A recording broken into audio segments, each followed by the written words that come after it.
need to point me where the bathroom? Okay. Well, I'll bury you the best I can. Come here. Come on. Come on. Come on. Fine. You know what? If you're gonna be that way, then you can just go back to work. There you go. There's another store. I just came from the store.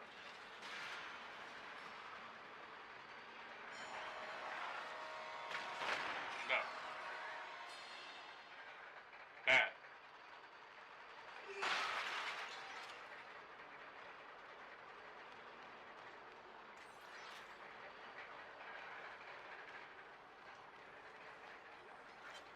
Oh, what did I get?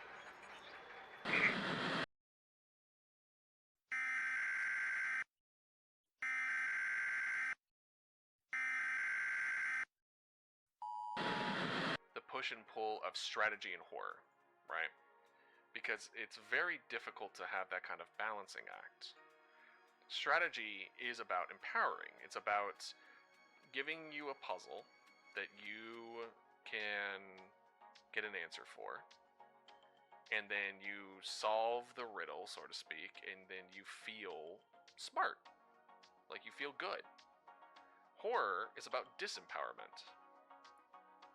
Not that horror can't have moments of empowerment. In fact, I am very much in the mentality of it needs, horror in particular needs good juxtaposition to be good. So it needs humor. It needs brevity, right?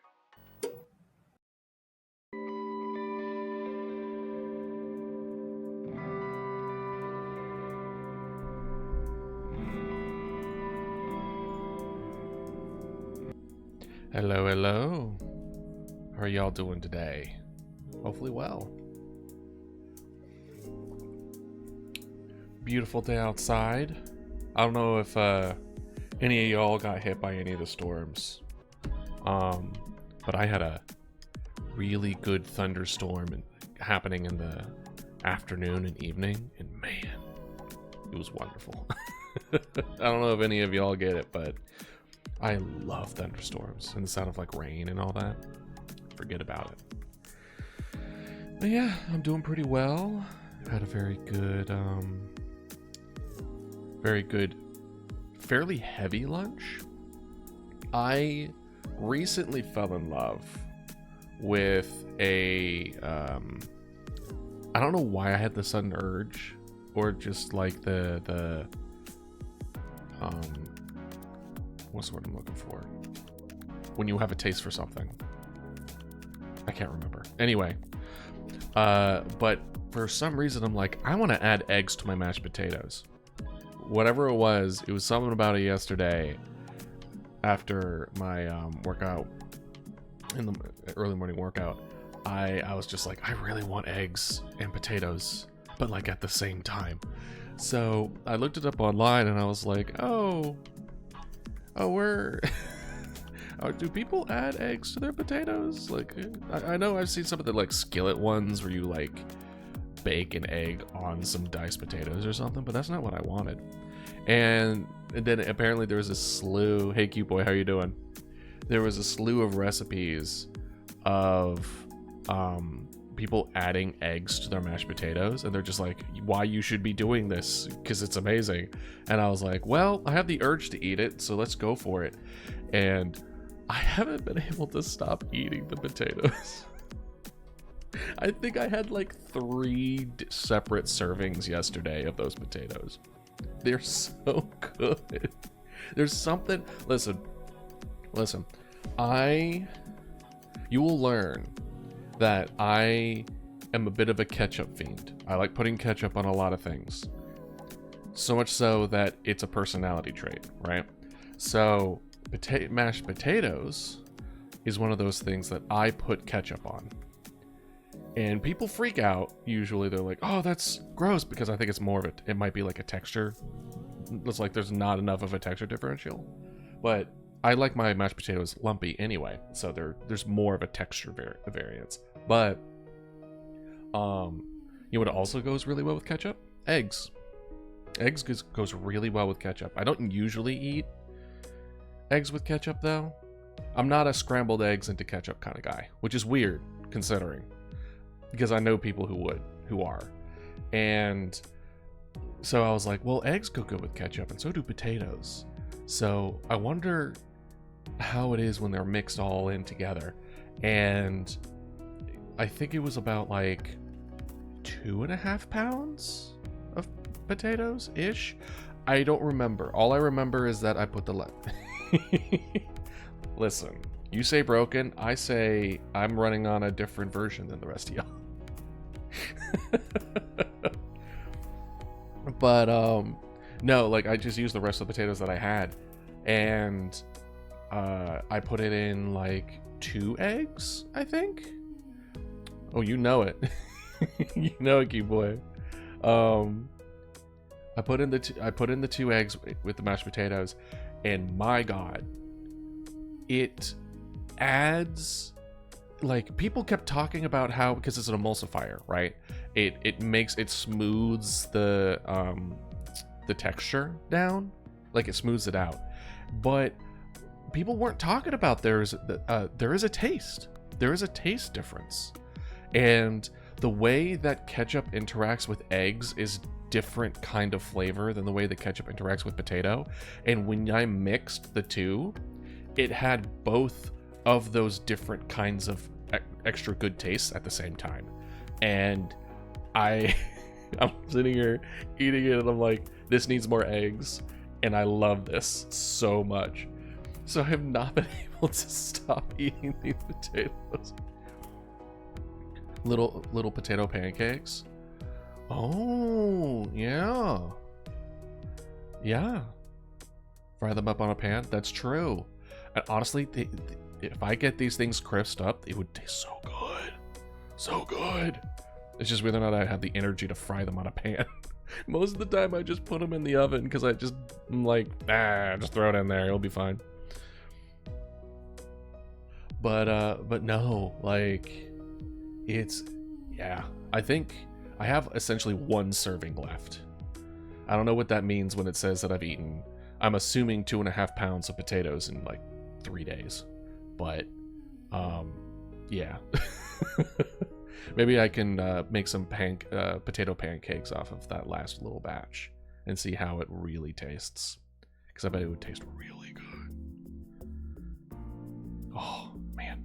I was also looking up to see good, like, mashed potato butter ratios, where I was just like, what is the recommended? Because, like, I always done, like, if I'm doing 5 pounds, I usually do a stick. But from what I've been seeing, what people have been essentially saying, I don't know if they say a 1-to-1 ratio. I don't know if they mean pounds or potatoes. But from the sounds of it, from what I've read, it seems that potatoes are just an avenue to put butter in your system. Like, almost word for word, that's what's been saying. Like, people are saying, like, the more butter, there is no max, but the more butter you put in, the better it's gonna be. And I'm like, that, like, bro, I don't want to give myself a heart attack when I want to have a mashed potatoes. Like, I'm still, like, I leave the skin on for my mashed potatoes, but that's because I know that, like, a lot of the nutrients is in the skin. So I don't want to remove that, you know? So, like, I like to try to make mashed potatoes. I'm not trying to make mashed potatoes healthy. I'm never going to be able to do that. But to make it the healthiest version that I can do, so that if I indulge, it isn't, like, the worst thing I could possibly do in my body, right? Without sacrificing, like, good tasting food. Because I could technically eat mashed potatoes without any butter, but it wouldn't taste good at all. Right? Well, it would probably taste a little good, but it just wouldn't be the same. So I try to go on the lesser side of butter when it comes to mashed potatoes, just so that it's like I'm not just shoveling cholesterol into my veins, right? But yeah, no, I'm loving the egg thing. I am loving the egg thing, and I think I'm gonna stick with my current butter amount for it. What I will say is since I'm adding egg, like that is more cholesterol in it too. So maybe it's something that needs to be like the more eggs you do, the less butter you do. I don't know how the chemistry works as far as is the butter and the eggs doing the same thing, and if that's the case, am I doubling down on it, or are they doing separate things and I need to have both in order to make sure it's good? I don't know. It's actually really funny though that this is a conversation that a lot of you'll find scientists love to cook. Well, specifically bake. I think it was like, what was it? Cooking is an art, baking is a science, is the phrase. Because I've had like long, hour-long conversations with like high-level scientists, brilliant people, and we're talking about the chemistry and kinetics of choosing different colors of pans for cookies. Like how the energy is absorbed and reflected, and how that interacts with the chemicals inside the cookie to make the perfect cookie. Like, scientists go hard on that shit. So, as someone who loves science and art, it makes sense that I kind of have dipped my toes in both. But yeah, no, this is... I just kind of had that moment where I was like, I've been talking about mashed potatoes and butter and how everything interacts with the eggs, and it's just giving me flashbacks of like, what am I in the lab again? Oh man. But yeah, so wow, maybe we should actually do some game dev. I put software and game development, not cooking, is our what we're doing today. So if I had a better kitchen, I would consider a cooking live stream, just because, and I would probably go along the route of like recovering picky eater learns how to cook, because that's essentially my entire journey for cooking. Is just I started let me tell you what I brought to work when I first started working at a job, like a job, not in the sense of like, I'm not even counting the first job out of college, because that, even though it was technically a quote unquote job, it was a contract job, and it wasn't good. Like the first job in which I got benefits off of, right? I brought frozen chicken and frozen fish sticks for lunch at work that I nuked in a microwave. That's where I started to eat food. That's my beginning. was fish sticks and frozen chicken in a microwave, and that's what I had for lunch. And from there, I went to frozen chicken with instant mashed potatoes and canned green beans. And then from there, I went from frozen chicken to baked chicken. I learned how to season properly, which really opened things up, because I just didn't. Apparently, my main problem was that I just didn't know how to fucking season. You would have killed me. I asked people if it was a problem. I literally asked around. I was like, is it a problem that I microwave my fish sticks? Because, that has a smell. And they're like, we don't give a fuck. You can do whatever you want. Like, it's your food. And I'm like, okay.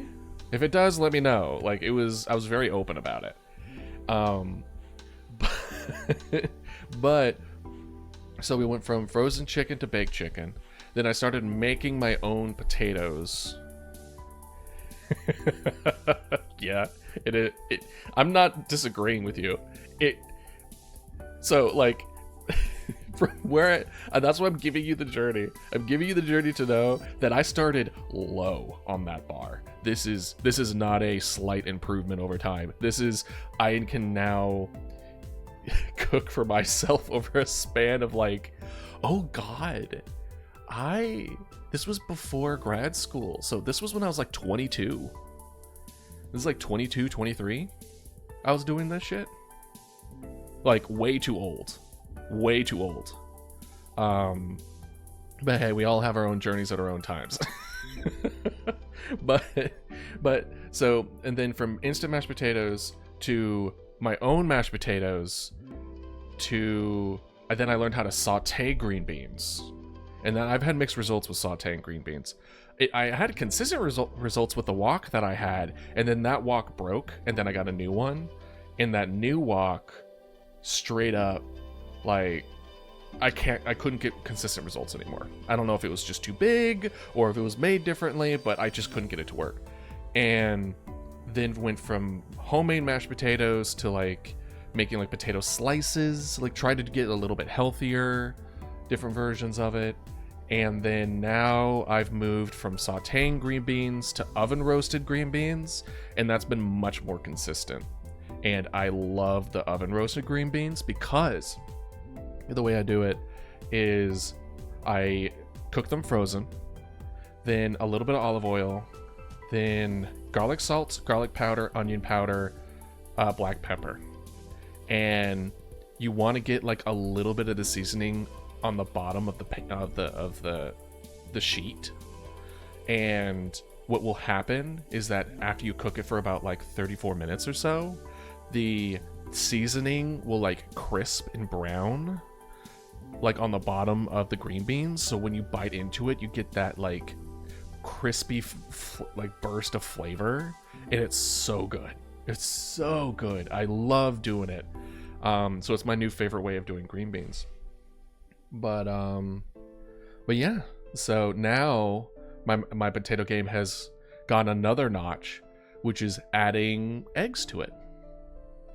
So if we're in a similar situation as me, which is you don't really know how to cook, or you are very, I would describe it as simple with your meals. I would consider frozen fish and fish sticks a simple meal. It is a not complex, one color, not a whole lot of variance, taste over everything kind of deal. Don't try to go straight to like the healthiest thing that you could possibly eat. It will never stick and you'll never stay with it. Instead, do what you've been doing, just slightly different. Right? Yeah, no, I know. I'll get to it. I just want to make this one last point that just do a little bit at a time. Just go a little bit where you go, you're eating crap, and then you're eating a little less crappy version of it.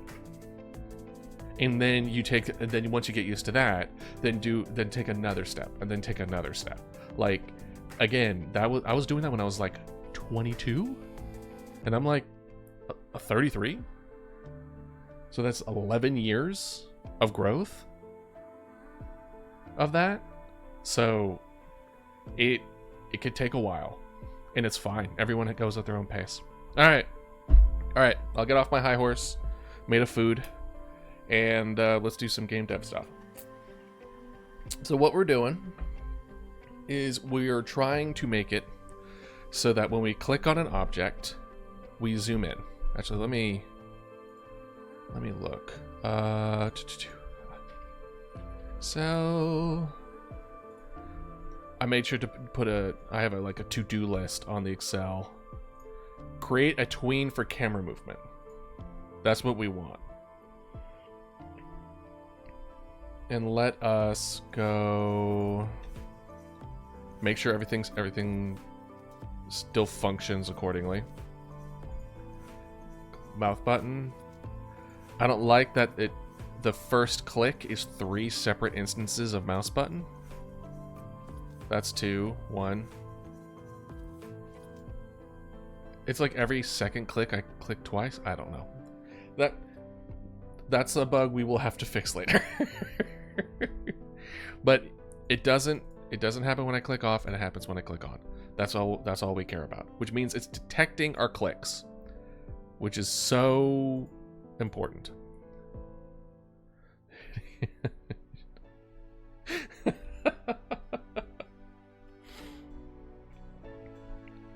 I mean, you're not wrong, Geek Boy. You're not wrong. Maybe I'll have a food talk day. Or maybe if I catch myself... Tell you what, if I catch myself talking about food for more than 30 minutes, I'll switch my category to food. And we'll just do a food day. I could see myself talking about food for 4 hours. Not consistently. But just, like, if I had a day where I really wanted to get into it.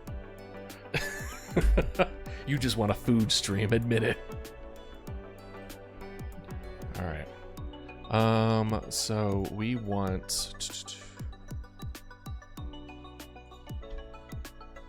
Tween camera zoom. Here we go. We keep panning zoom camera.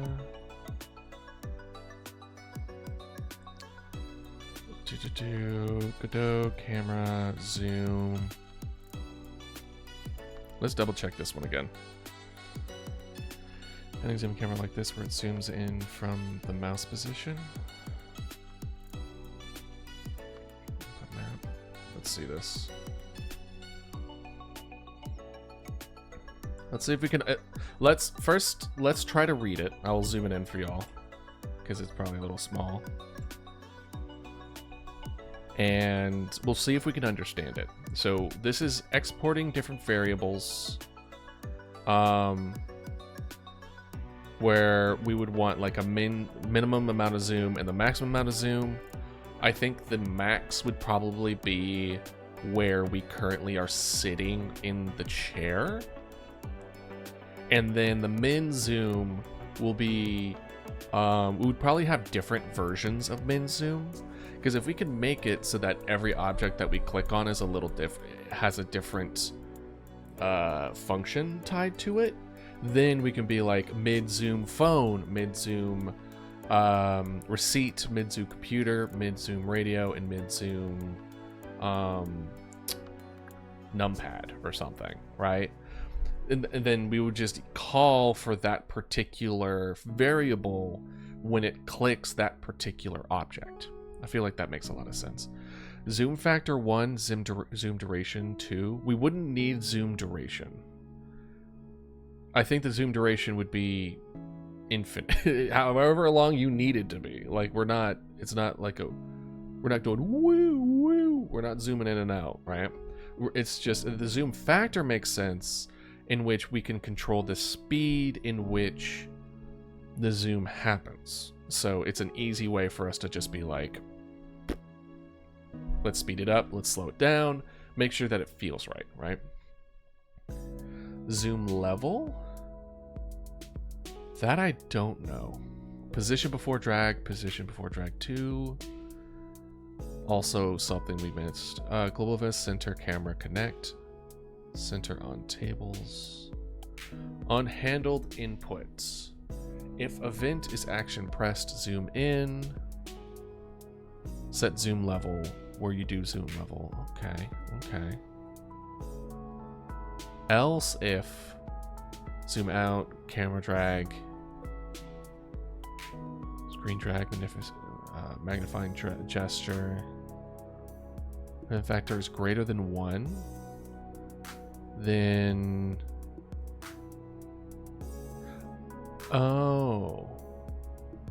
if event factor is greater than 1, then you add it, but if it's less than 1, you subtract it? Why?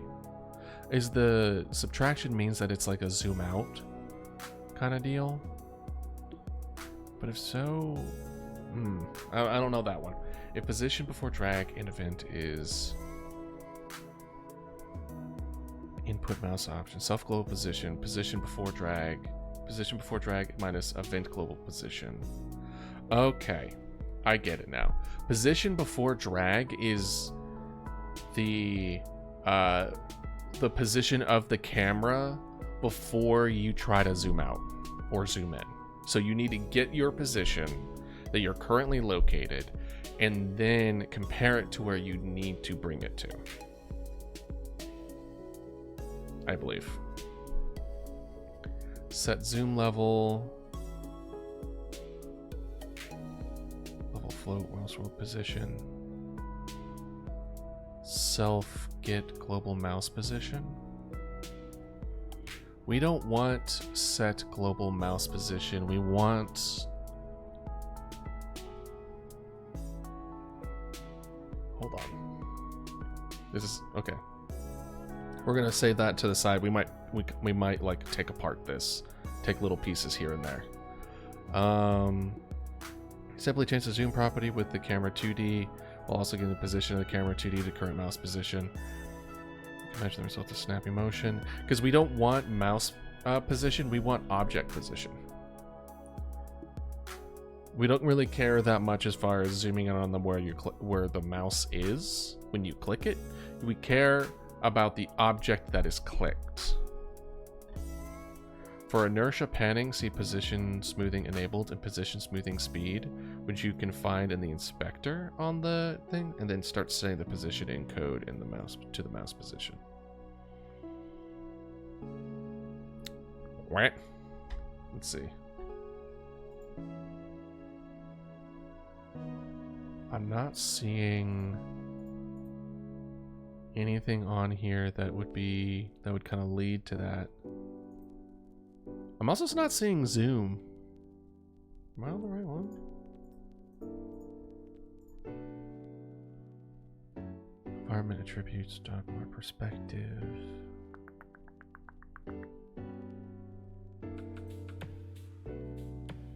Why is there not a zoom in the camera 3D?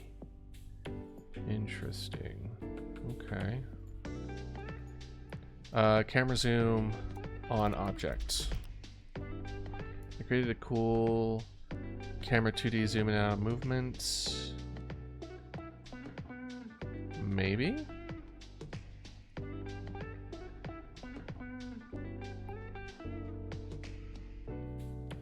We might look back into this one. I know we've clicked it quite a few times at this point, and I'm just like, we don't need it. Let's check this one.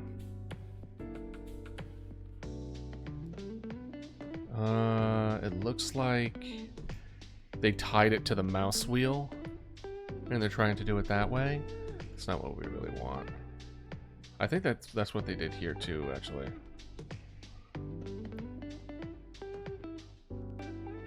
Responsive camera? What's a responsive camera? How do you use an area 2D to trigger the transition in your main camera script between all settings, position, rotating, zoom, etc.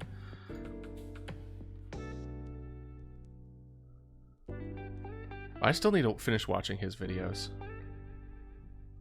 In a really nice way, and then subtly transition to a zoomed out static frame shot of a puzzle room before following the player again. Do it by adding a dummy camera that captures exactly what you want to see at that location. Oh, well, that's kind of cool. I like that.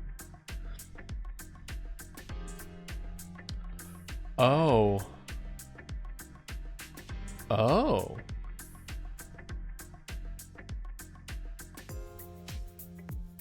That's an interesting thing that we might do. So hear me out, hear me out, hear me out. Because currently, we're trying to make it so it's like, oh, you switch between, or you take one camera and you click a space, and then you zoom in your camera to a specific location, and then you click that, like a different button, to then zoom back out to that. But then when you go to different locations, it would need to be like rotated and all that stuff. It would need to be rotated to a different point of view. And if we move those objects, then we would have to adjust manually the zoom accordingly to try to make it fit at that right angle again. So what if, because this has kind of triggered this, what if we create a camera that is already in position, that is already linked to that object, that is forever like whenever we move the object, it's still there. It's in the same spot at the same angle, no matter where we put it.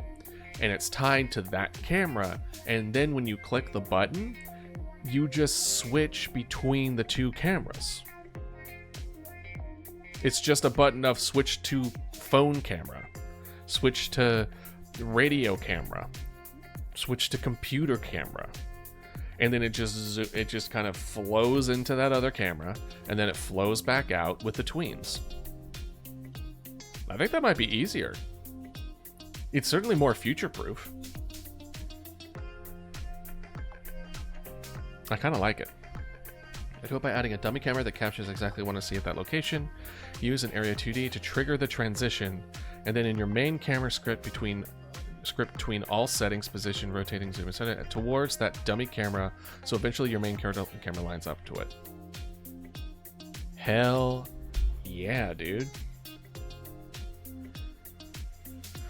I really like the solution. Thanks for sharing. This is what I use. If the target camera will be moving, you can use tween method to ensure it will always track the new target values. Oh, okay. So we could potentially, if we ever have a moving camera situation, we could just have a tween method accordingly.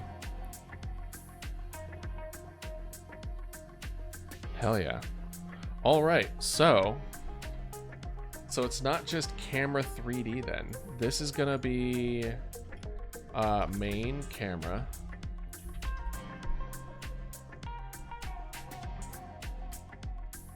What? Right. There you go. I must have not hit save. All right, so we have main camera.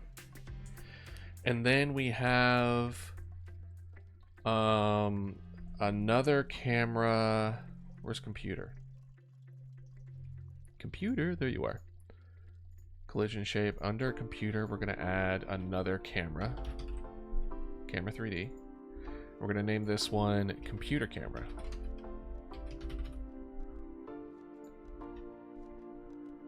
Let's go to the 3D space.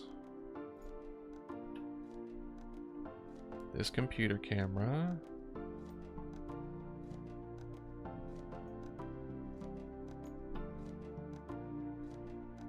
Can I like, there you go. This computer camera, let's move you -90.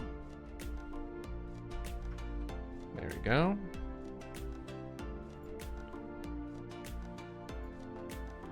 All right, let's do this, and then we're just gonna.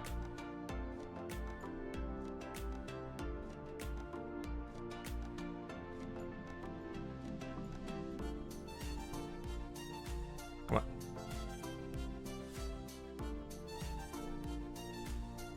Let's do like 1.5, 4.5. Okay, 4. 5 was too far, right? Yeah. 4.7.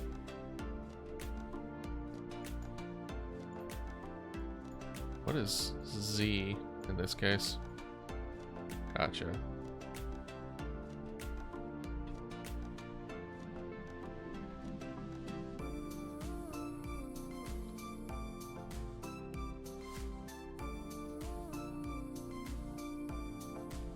I think we've now hit the point, because if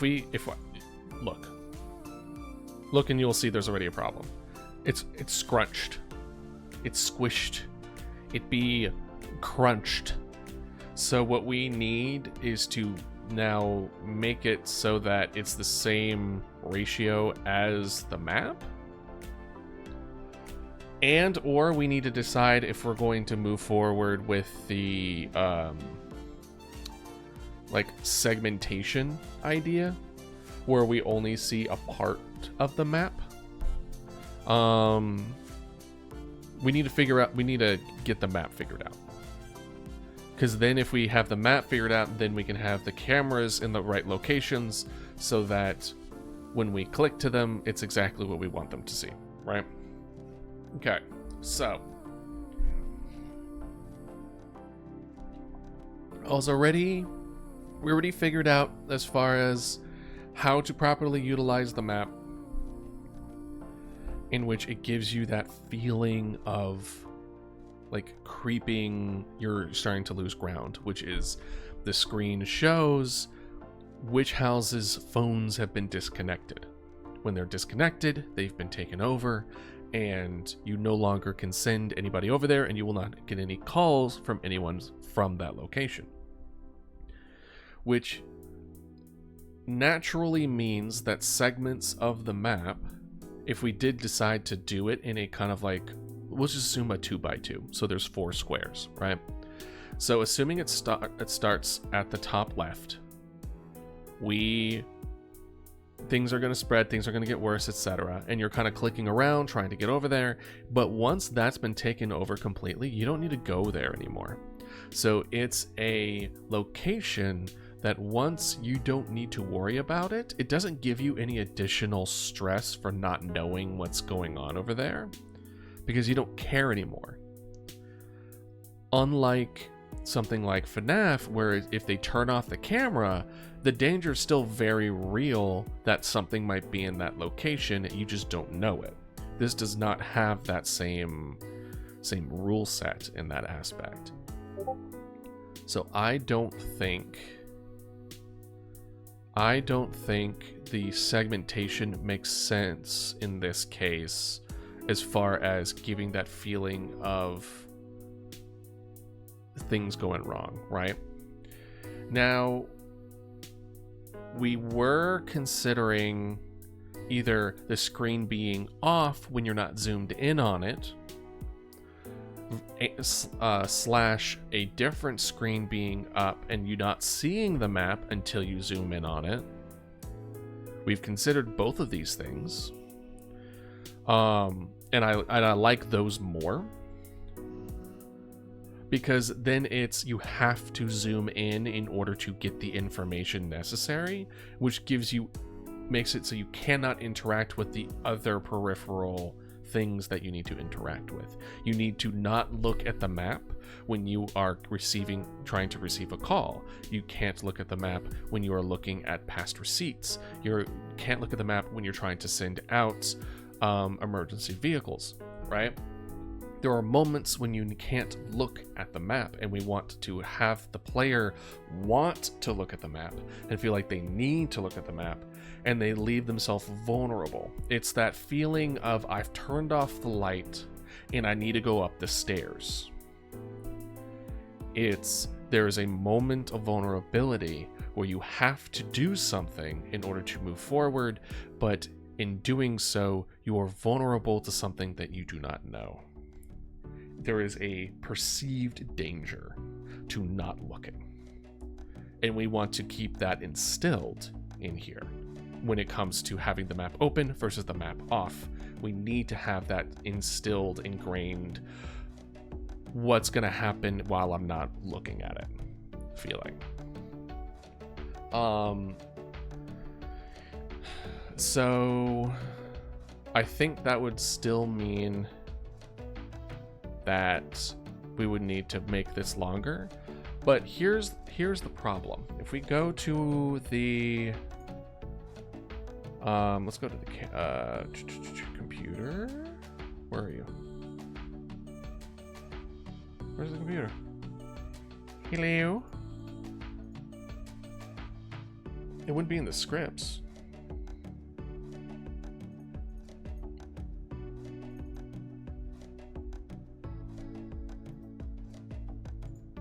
All right, come here.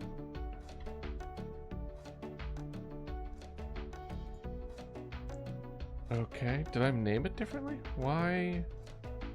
Oh, is it because it should be script? It should be in the scripts. Okay, fine, whatever. Okay, whatever. Well, no, this isn't even a whatever thing. This is a what's going on?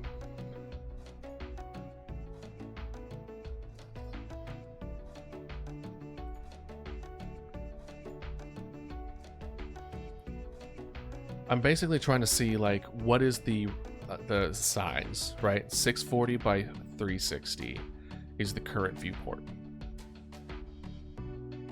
or at least is the sub viewport, right? 640 by 360, but the viewport quad is not 640 by 360. I don't know how. Is there a easy way that we can kind of... I think if it was 640 by 360 is... What is that? 640 divided by 360. 1.778 times... Let's say like 0.5 divided by 0.5.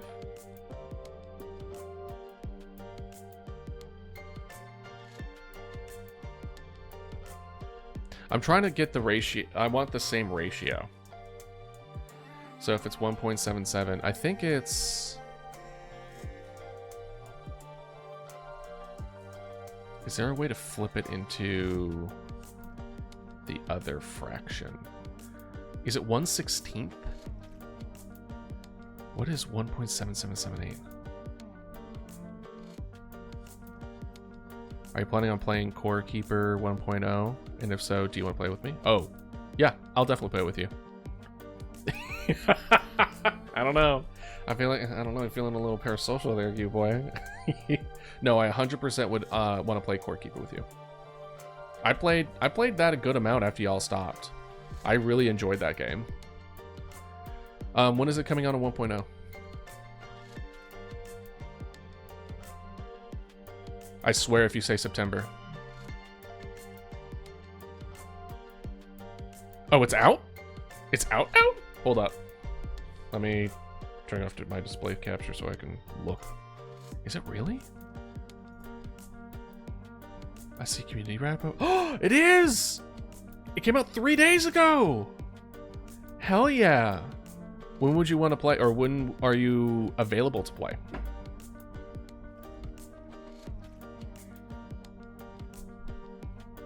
No, it's not that you lied. I just didn't know when. Like, when you said it was out, I thought it might have been like a month ago, and it just wasn't, like, on my radar. I didn't realize it was, like, 3 days ago. You act like you've never lied to me before, cute boy. Actually, I don't know if you've lied to me. Not that I recall. You might have. I don't know.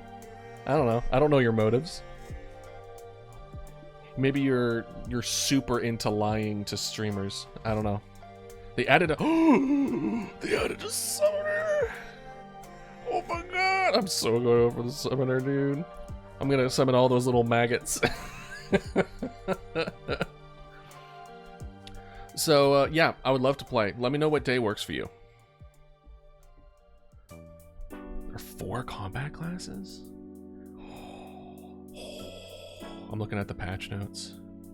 3 new Hydra bosses. New weapons, new legendary weapon. More summoning totems too.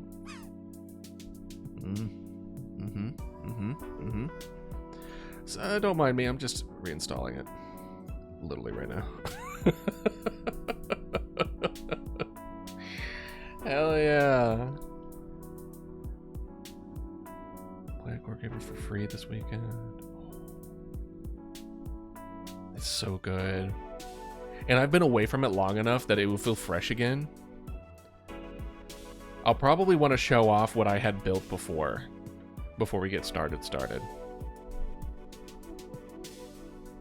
But yeah, let me know what day works for you. I would love to play. You just say when.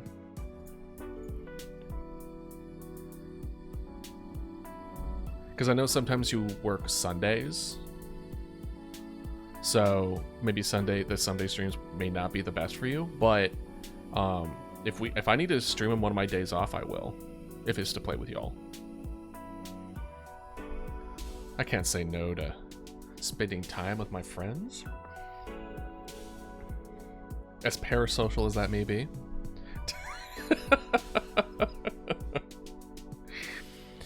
Alright, seriously though, where is it maybe a stretch? I'm trying to see if there's like a better way.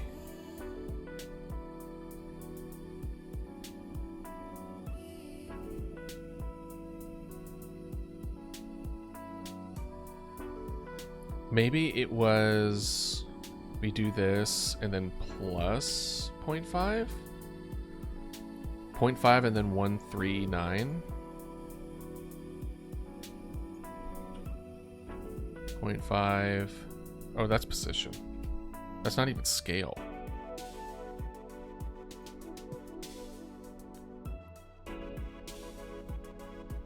I think Melon would really like the game. I think she would really like it. So, yeah. Maybe Beck too? Alright. Unfortunate. Thank you for stopping by. Have a good time at work. Hopefully it's a good one. Alright. How are we going to stretch this in a way? Because the sub viewports, it's 640.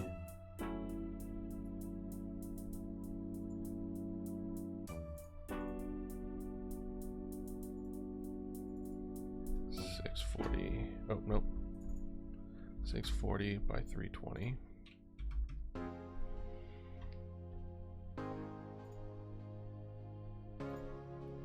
I mean, we could do this. Oh. Something happened here. Okay, let's see here. That's not good.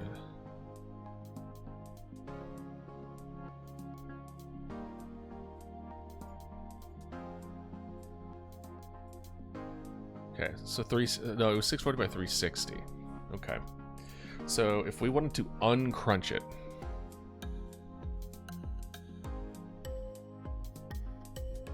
that looks pretty uncrunched.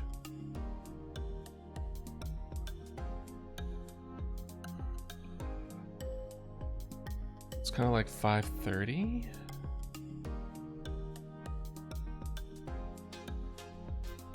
$540? 550? 550 by 360?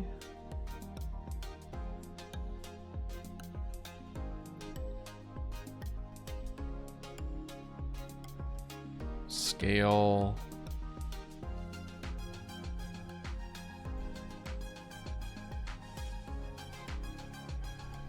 That's not it. Is it really this?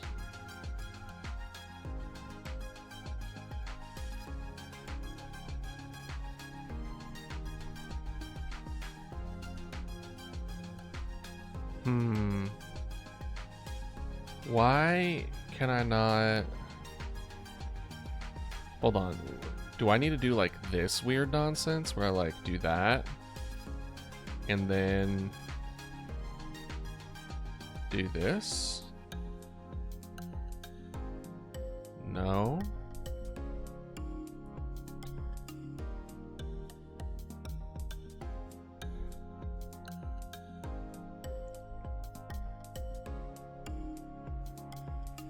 Wait. Render target.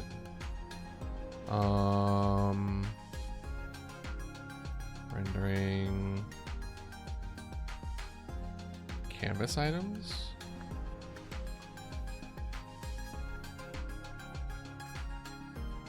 We want this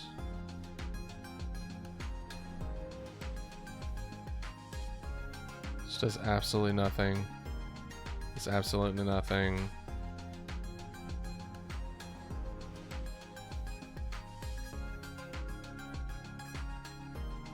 Why is it being this way? Oh, wow. It's not...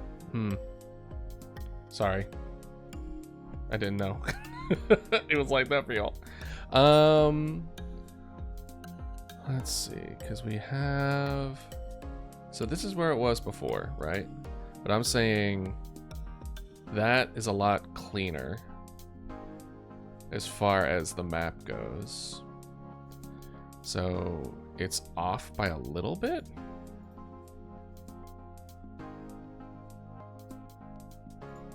Is it because of this? Oh. Oh. Maybe?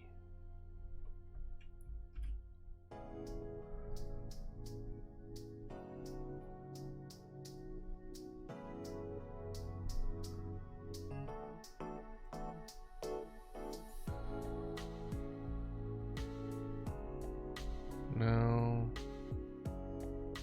Wee wee.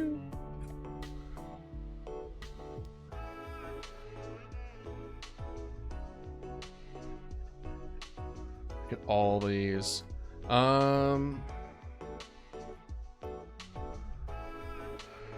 Let's see. What if we made all this a different scene?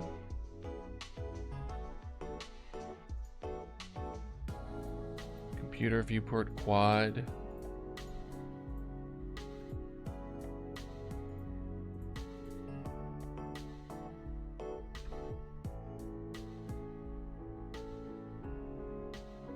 Oh, I named it viewport. That's why.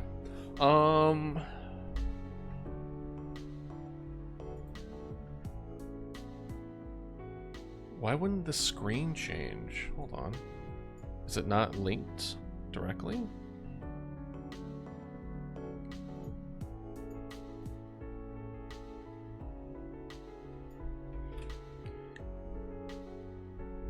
Because when we go to like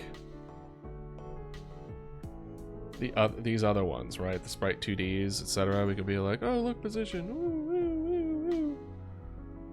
Well, I don't think I think I picked a bad one, but let's go to church, right? We go to church and then go like, oh my gosh, look, like we can move it.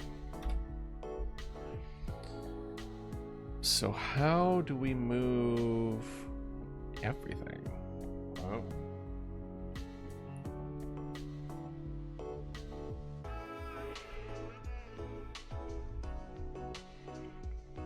Because I thought this screen would do it.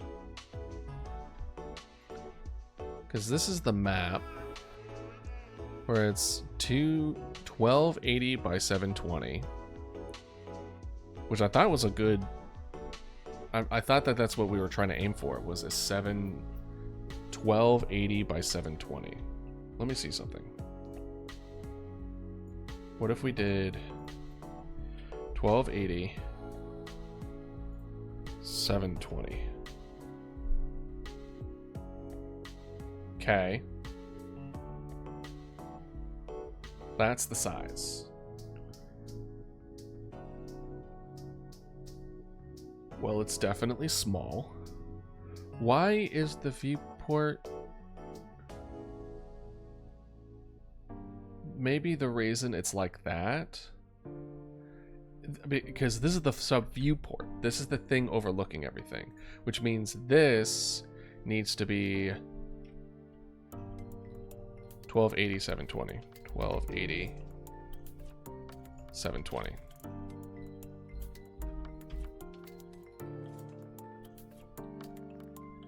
No, that's position. That's different than size. So the size, this is still the size. What's going on? Why are you?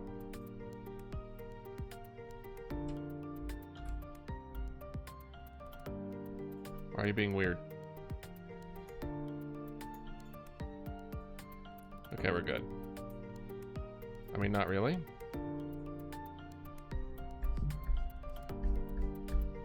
Crap.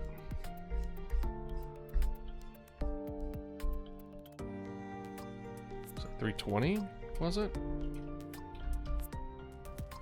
And then 160? 180? There you go. Okay.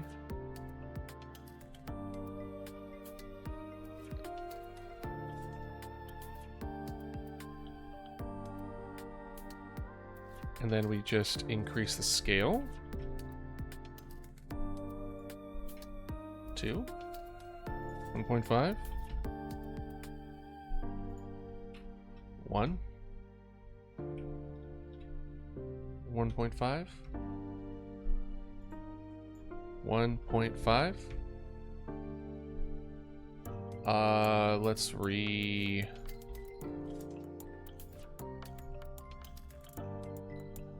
Okay, so no. 1.1. 1.2. 1.3. 1.4. Wait. 1 point. No, let's just go back to 1. Let's refresh it. It's probably very manual, but I don't care. The position can be off.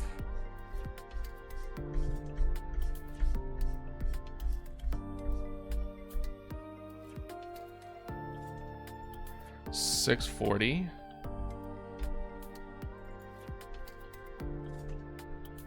Come on. There you go. 320. 340. 360. Okay.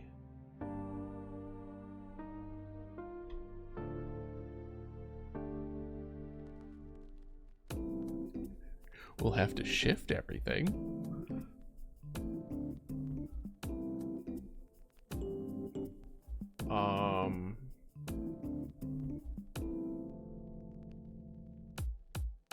It still doesn't look quite the same.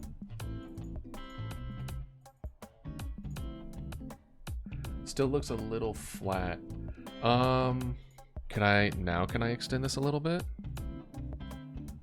Ooh.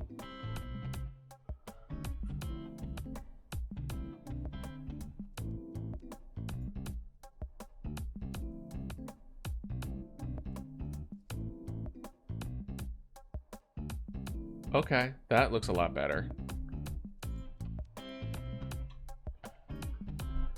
So 0.75 and then 0.4.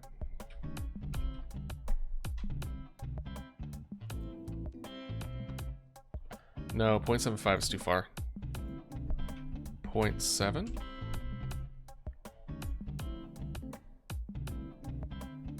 0.65?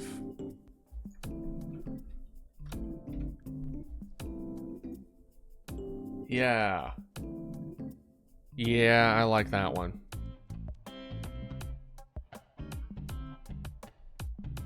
Okay.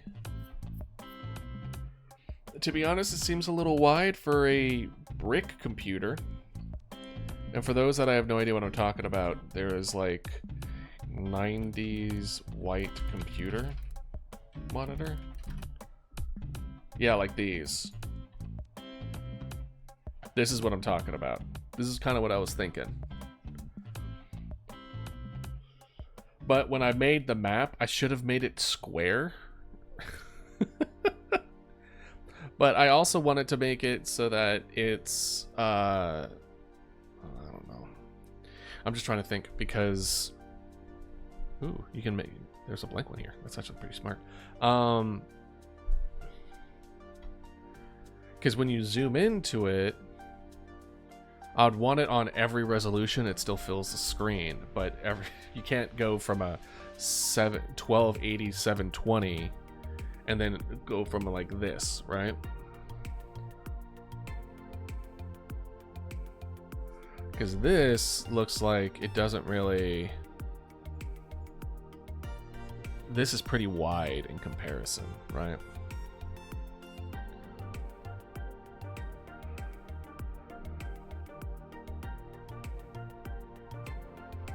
What is the... Hold on. What is resolution? Because if it's in the middle... In the mid-1990s, common resolution for PC monitors were 640 over 480 and 800 over 600.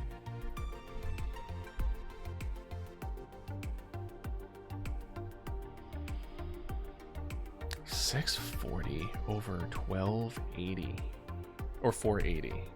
So if we were to cut it in half, right? Because what this is what 1280 by 720. So I think it's currently 640 over 360.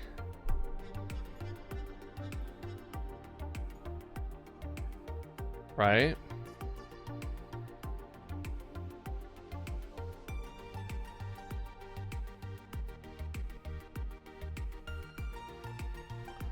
So we would need to increase it. If we did 640 by 480, what would it look like? 640 by 480. Let's see. Why can't I see it over there? All right, let's see here. 640 by 480.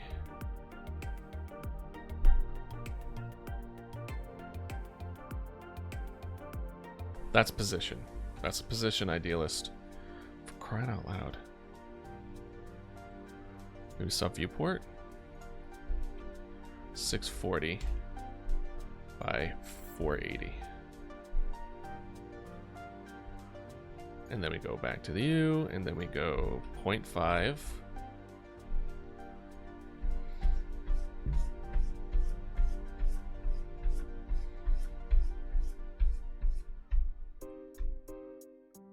Okay, so 320 by, I'm assuming like 180. Let's try 190. Yeah, 180. Good job, me.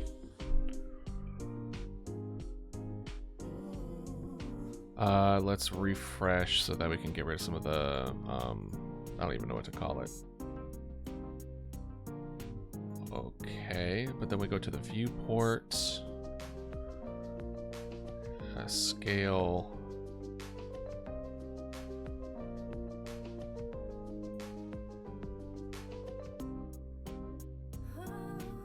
Wee, wee.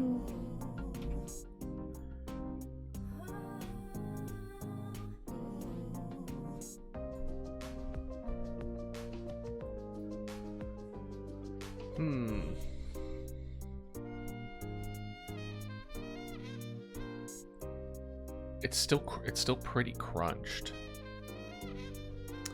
What if we did 800 by 600? 800 by 600? That's a cleaner ratio, I think.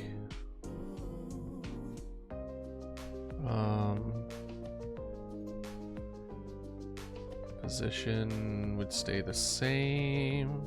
The scale needs to be different though. 0.6, 0.7, 0.75. Oh no. 0.5, 0.6. Let's do 0.7 and then move it accordingly.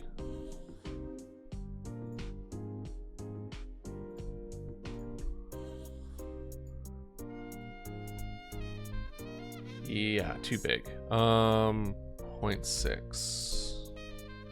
Refresh.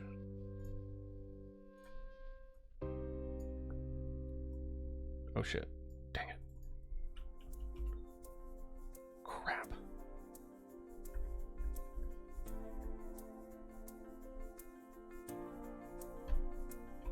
Dang it. Let's do 380. And then 220, 240, 220, 215, really? Looks like it. Let's re-look.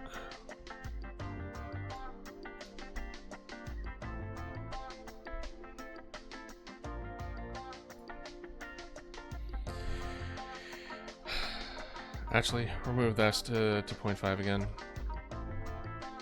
It was what 320 versus 180.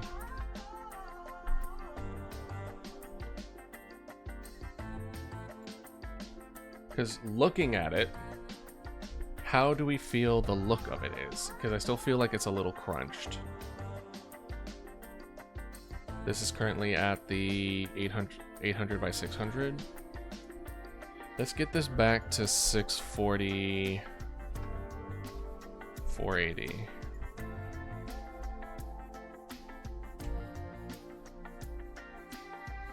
Right? How do we feel about this? I mean, it's not uber crunched.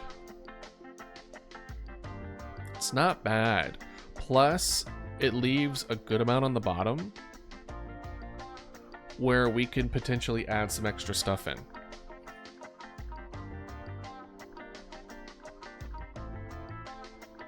It's like, yeah, it doesn't fill the whole screen, but I don't think it needs to be.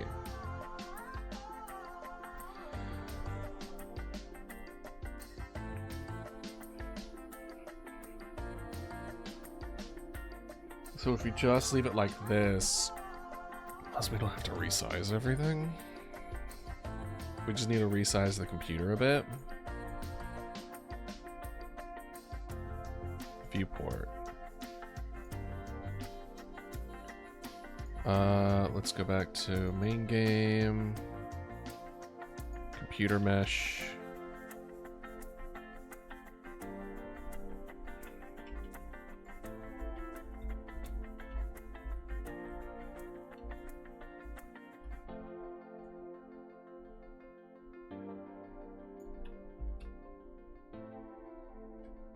Refresh.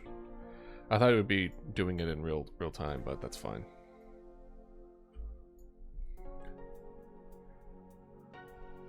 We would still, it's still, if we look at the, we looked back at this, right? What, we would definitely need to get this, make this bigger. We would need to like boom this a little bit. So let's do that real quick. Let's see. And then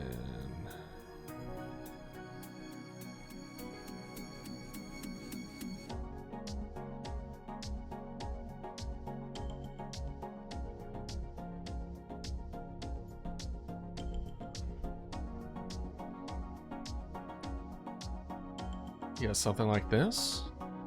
Where it's just like boom, boom, boom, boom.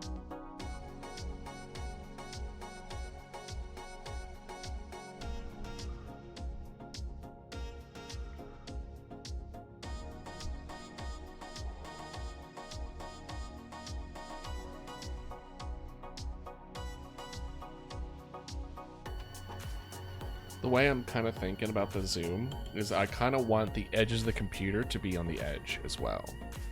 So let's go ahead and end that. Let's save. We're gonna click the computer, or let's look at this.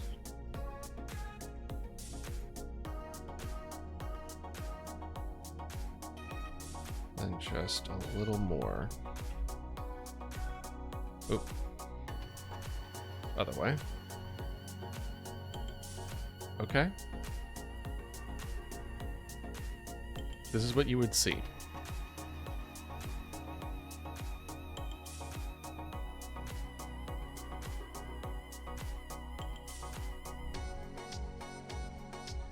Am I overthinking the size throwing people off?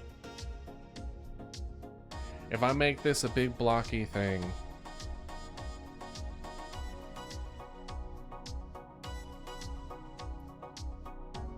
if I were to, what if we ignore the top bottom and just go this?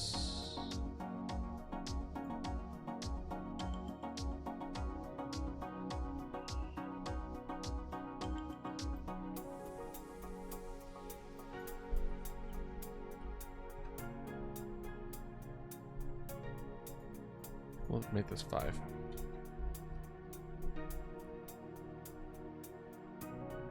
How do I feel about this one? Because here's the thing. I didn't want it to be completely failed on both sides. I would want, as you looking at the screen, to be able to see people walking behind it and like things happening in the background a little bit. I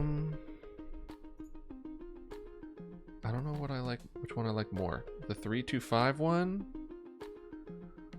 And then you still have stuff happening in the background? Because this feels too far. This feels too close. Maybe something like this, where it's like halfway. Okay, so 0.325. Well, let's pull out the calculator. 0.325 and 0.2. Right? And 0.2 minus 0.2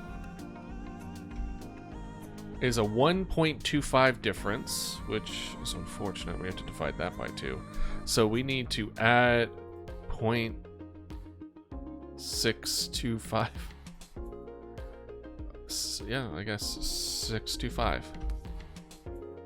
This is directly in the middle. Well, it doesn't go that far. It would be here.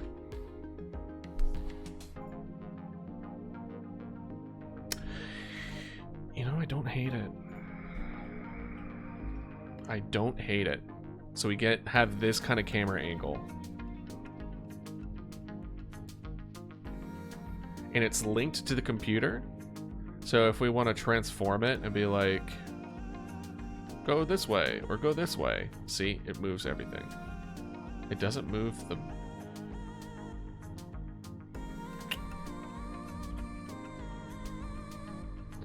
Why doesn't it move the other thing, though? Why doesn't it move the viewport quad? Excuse me? Excuse me? Why not? It's still very much underneath it.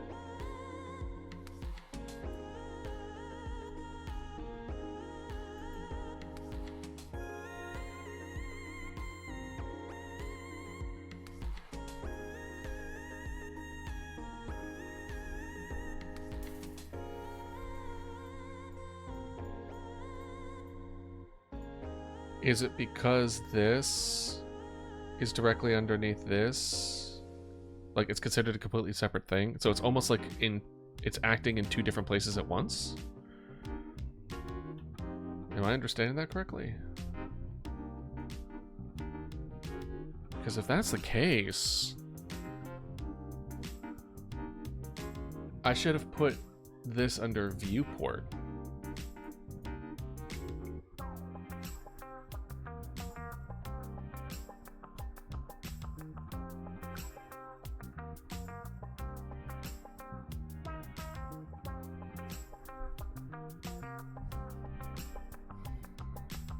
Instead of computer viewport. Which, in hindsight, I definitely should have done that. Because as far as this is concerned, this is the scene that's in a different place. But instead, what I should have done is under viewport, under the computer, it's a scene. And then when I move the computer, it moves everything. Oopsies. You live and you learn.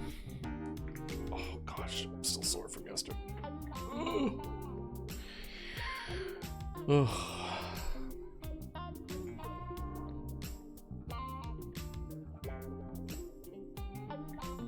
How would I fix this? I guess what I would do is put this underneath the main game, then delete this scene, then make a new viewport scene. Right? But how?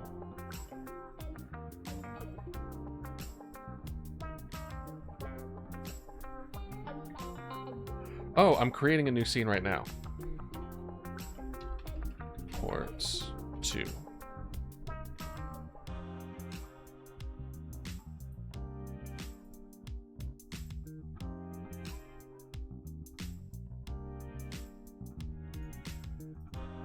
So under viewport, this is what it's like. Crap.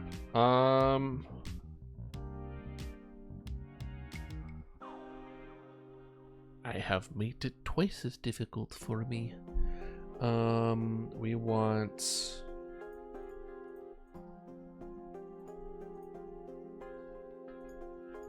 We want this. Can I, like, copy that? Paste? Okay.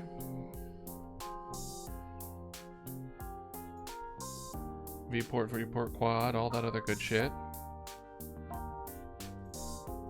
And then can I delete this?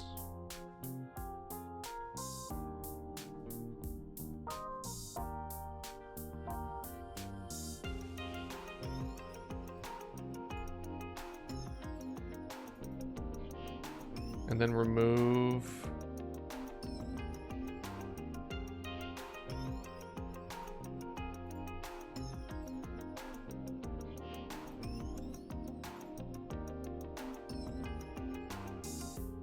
I want to remove the scene.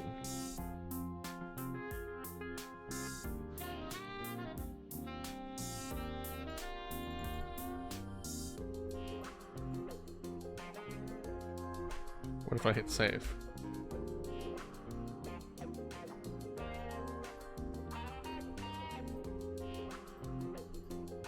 Rename viewport.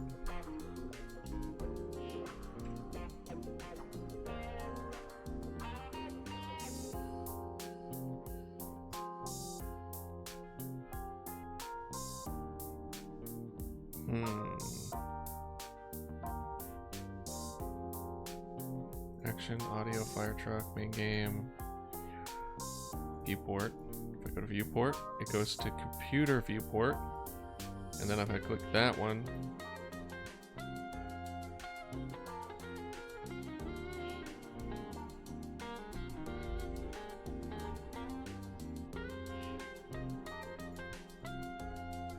oh, for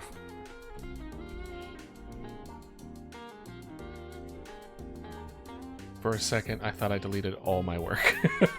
There was a brief moment where I'm just like, no! So, if I click this, this doesn't exist.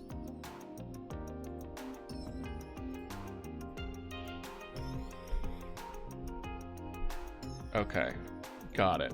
So this is still going to this. Got you.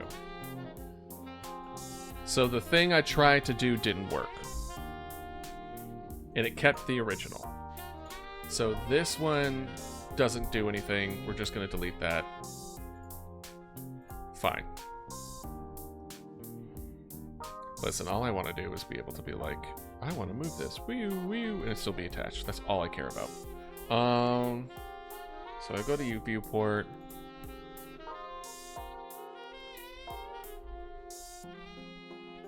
Can I reparent to new node?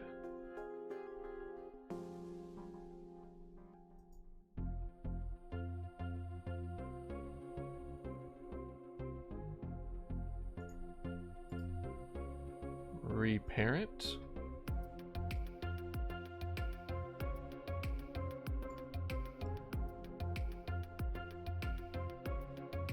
Okay, so I can't reparent. Make scene root.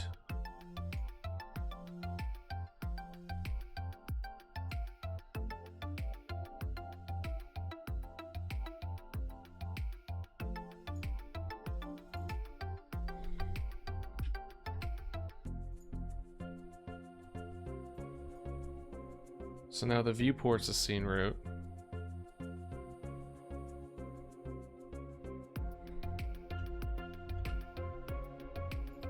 Okay.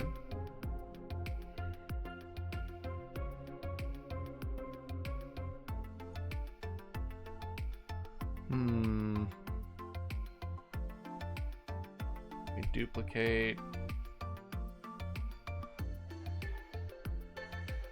I guess what we could do is just save it, copy, save it, turn that into a new scene, and then delete.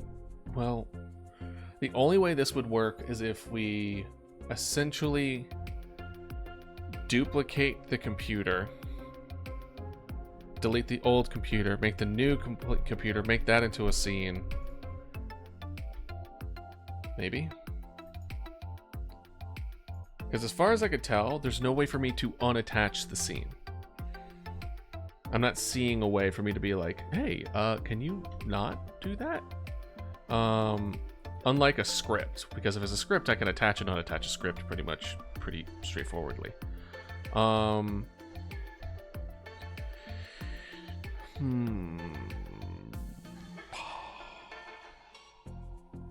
Yeah, I think...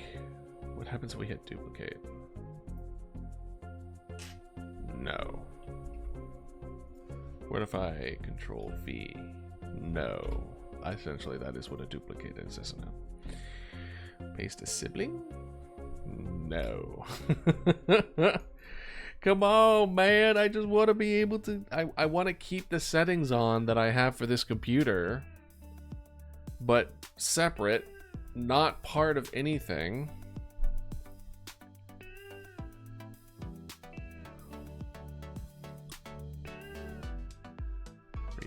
Reparent to new node, make a scene root.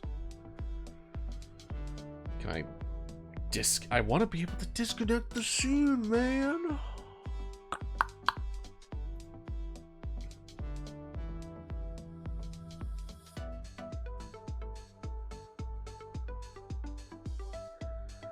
Let's try something. In the viewport, there's nothing here. It's just a viewport. It's nothing crazy.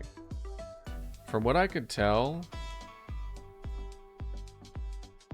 I don't even know why I even have this here. There's something about a control node. I remember reading it somewhere, but I don't think I've done anything with it. So if I add a control node, call this viewport, except viewport 2, and then I put the viewport under viewport 2.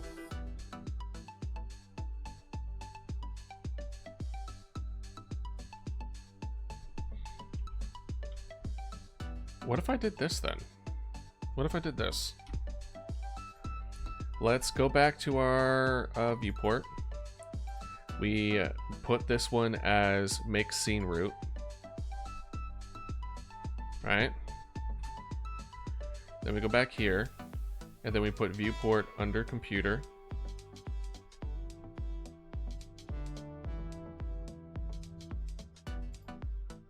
This is now not that anymore. Yeah, that's not what we want.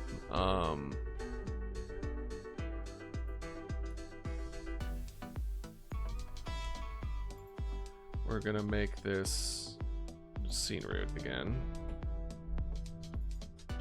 Okay, so oh man, I don't want you as for the scene. I want to detach from the scene with you. But I don't want to lose all the settings that I have on here. I mean, I guess what I could do is just make another 3D node.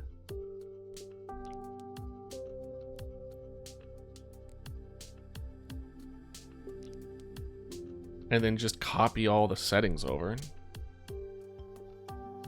I guess.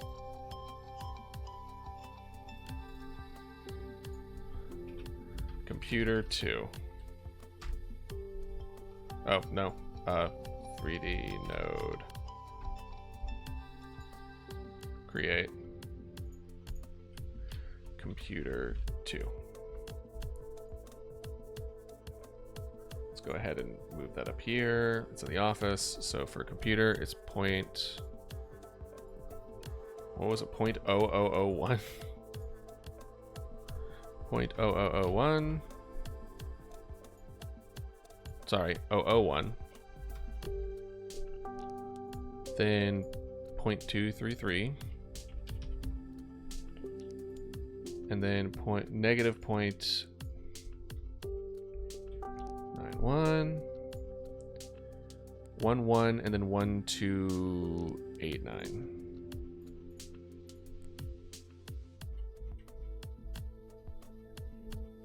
Anything else?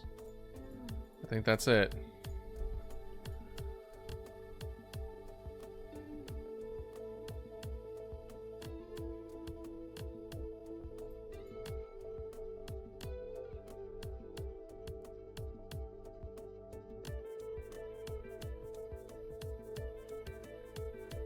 What I'm hoping is that when I destroy this thing, it doesn't destroy the scene. I don't think it will destroy the scene.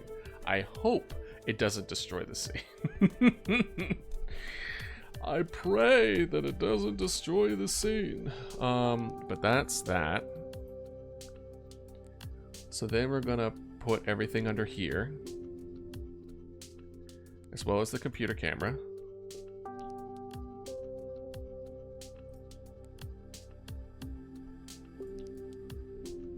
And then I'm going to destroy this.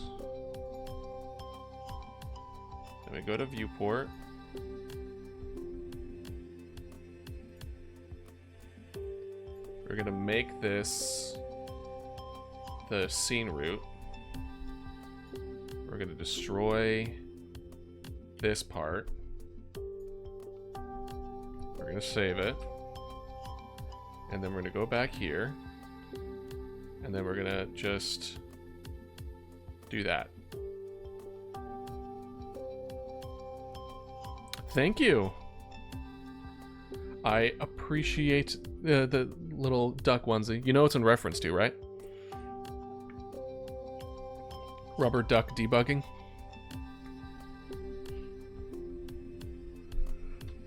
Yeah. I figured if she has a onesie and we got rubber ducks, we could solve any problem we come across. And maybe YouTube, and maybe Google.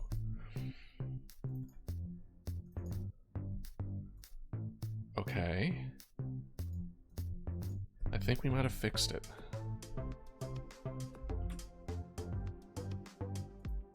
Now, when we move the computer, we still don't move the... No! I did so much and it still didn't do it. Viewport, why don't you move with the computer? You're underneath it. The mesh and everything moves. Oh, maybe it needs to be under the mesh.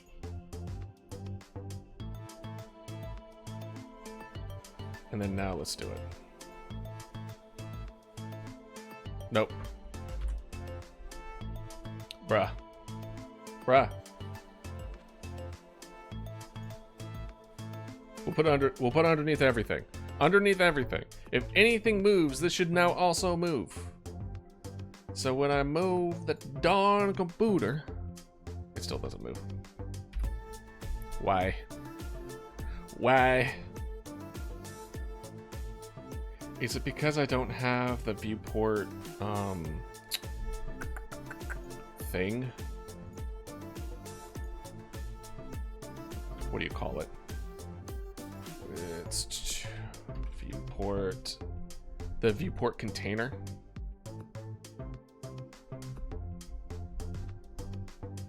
Let's see. Container, a base class for all GUI containers. Displaying the contents of the sub-viewport. No, I'm pretty sure it just shows us what is in there. It's a graphic interface. It's not a physical thing as far as I can tell.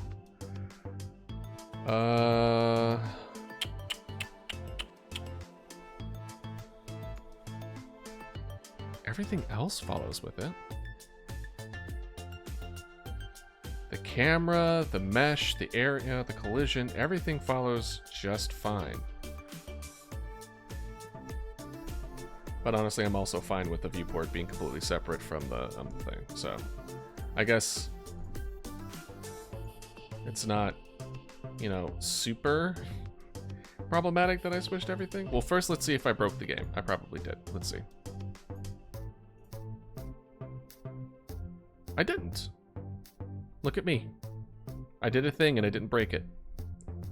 Progress. Computer.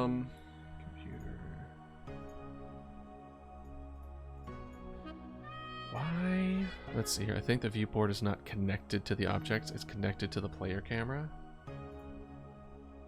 No, it's directly connected to the computer, at least from what I could tell. You know? Unless hierarchy matters. Let's see here. Let's see if hierarchy mattered. No. The player camera is connected to the computer. Display a viewport inside of a map.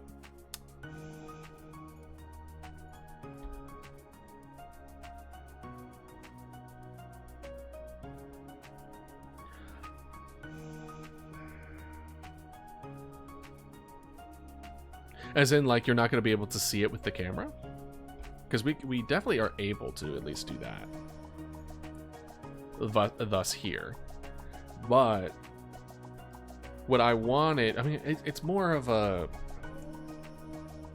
It's just kind of like a convenience thing, where if I move the computer, I don't want to also then try to make the screen go to the exact space it was before.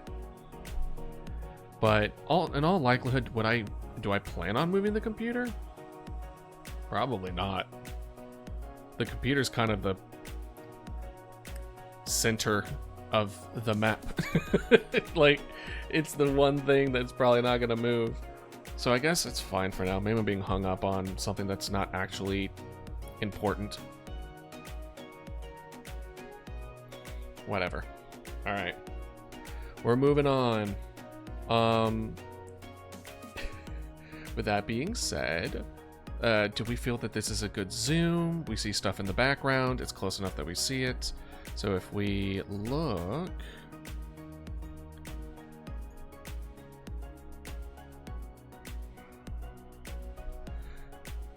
Granted, this isn't the camera angle. Can we... Let's switch? Following viewers are on a new disc. Which should be taken. We save? Let's see. Let's go to our scripts. Where did we put our camera? Here we go.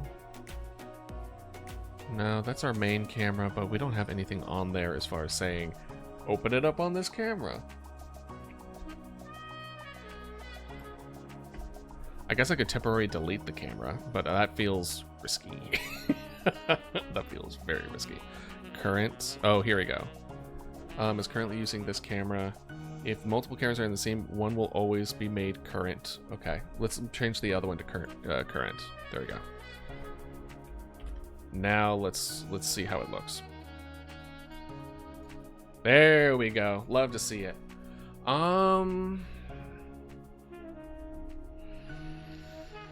Don't get me wrong, we're gonna freshen it up, but does it feel a bit crunched? It kind of does. I mean, it makes sense that it's crunched. I did not have the foresight of making the map with the idea of wanting to then make it into a square of in like 90s brick computer. So it's in a... Instead, I'm just like, oh, I want it to be adaptable to any resolution, which is the 1280-640, I believe. And now I'm trying to shove it into a 640-320. 340? I forget. The space underneath we could utilize as far as like where you can put like different resources availability. Like we could probably play with this space, so I'm not too concerned about empty space down here, but I am, if the map looks weird because it's squished, that's not good. That's not a good thing.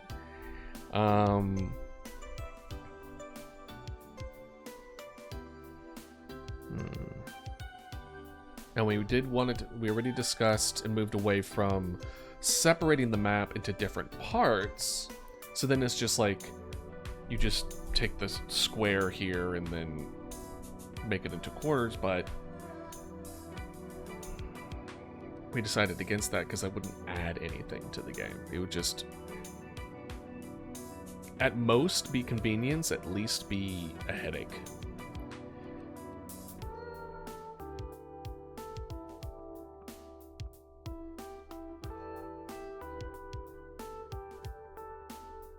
And we could always adjust the map a little bit.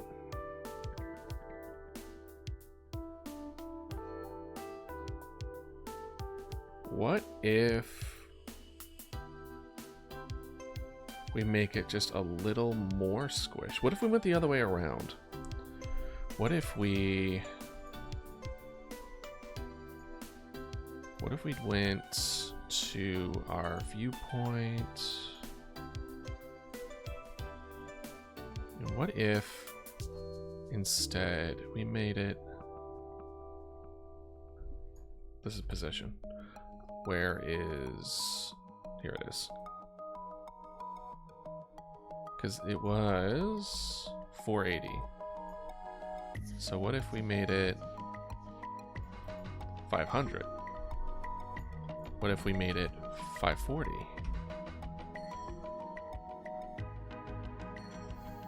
See, now it looks better. We have even less room. But it does give us more room to play with underneath it, and it doesn't look like it's stretched. Because 480, it looks like I'm stretching it. 540 at the very least looks good.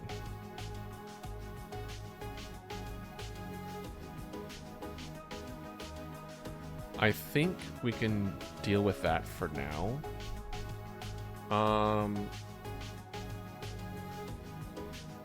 One thing I think we won't tackle this now because at that point it's more of a art thing. We just wanted to get to the point where we're looking at the screen. We're making sure our camera's looking at the objects that we're trying to click to looks like the placement that we want to keep it at. Because if we're gonna get everything in so that when we click, we zoom into a particular, switch to a particular camera, we want to make sure that camera is in the place we want it to be. So that in the future, we can make like minor adjustments, but we don't need to like, okay, let's figure this out and then just kind of like remake the wheel a second time. So that, I think, is good enough for the computer side of stuff, or at least clicking for the computer. Let's see here. Boop, boop, boop. We'll need to make this so that when you're switched to this camera,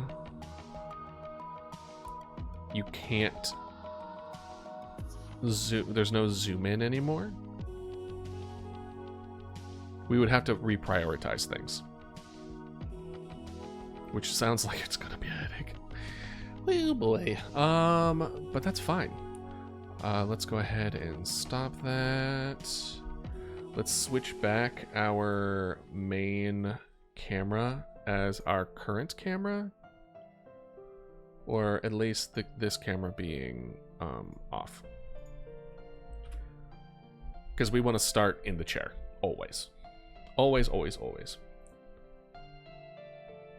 Let me check something real quick. Ooh, Kadoka. All right. So that we have the computer camera, and now we're gonna do the same thing for the keyboard and the mouse. The phone, chair camera. That would be so stupid. We're not gonna have a dodo camera, though funny.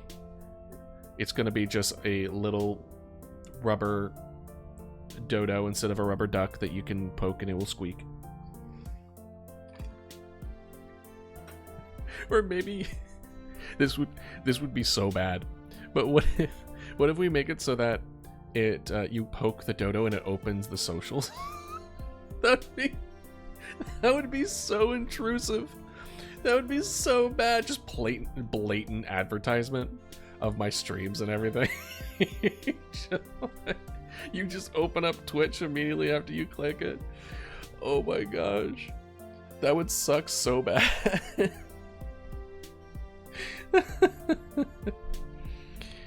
Oh man. Alright.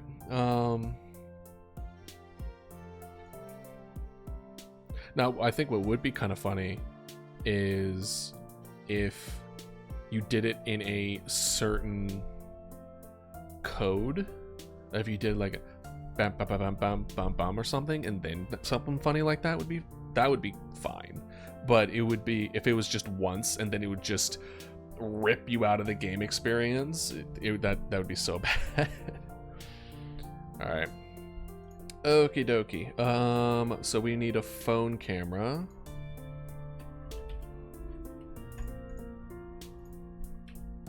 Phone camera. We would need light camera, radio camera.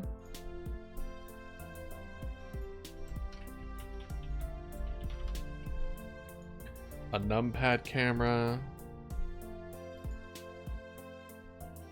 You know what, we're just gonna copy a printer camera.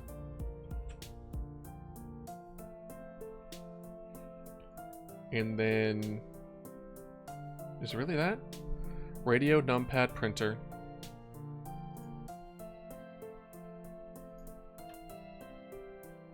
Radio, numpad, printer, phone. Yeah, no, that's everything. Okay. Oh. That was one of the random ones that I got. All right, let's do phone camera first.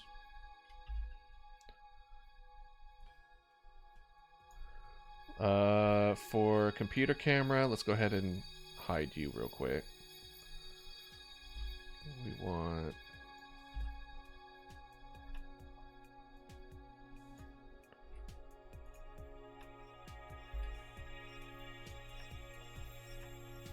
let's see here. Oh, right click. Okay.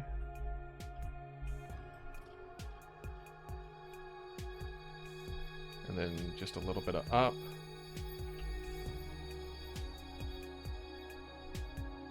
Let's see here. Not quite. No.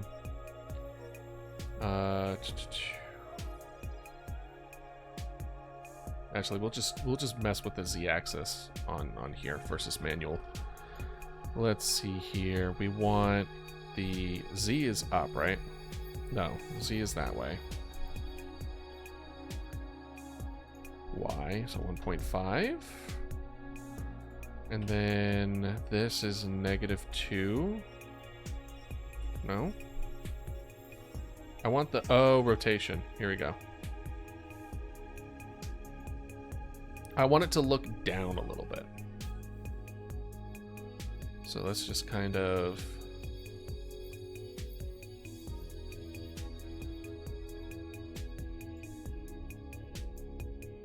like this. Let's give it a little more to it. So it looks like the phone, let's kind of move this a little bit. Nope.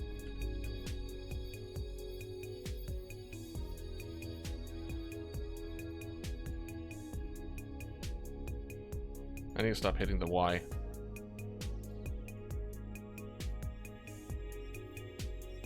Kind of like this. Oh.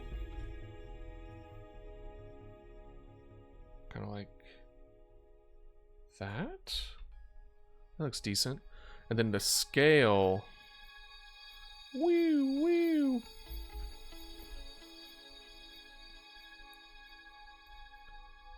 That's funny. I didn't realize the phone camera would also scale down. It's pretty good.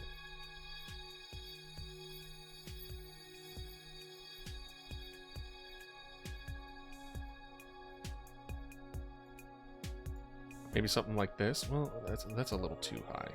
Maybe something like that. Because here's what I'm thinking, right? In my mind's eye, what this is a kind of like a home phone style pick up from the receiver underneath, and you can click on the phone, but underneath it will have like a caller ID box here that will have text that says blah blah blah.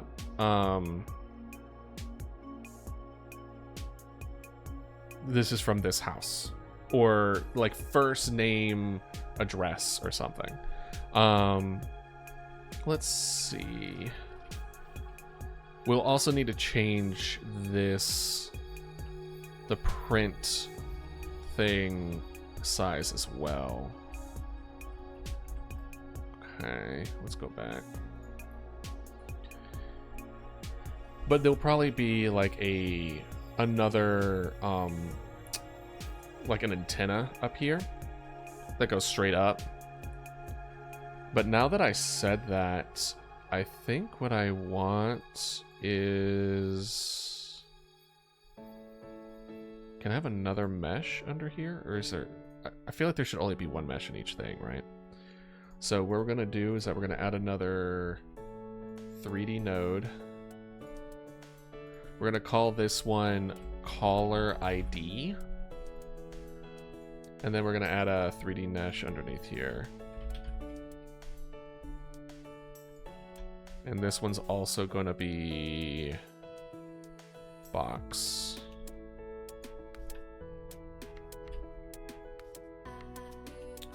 Oh boy.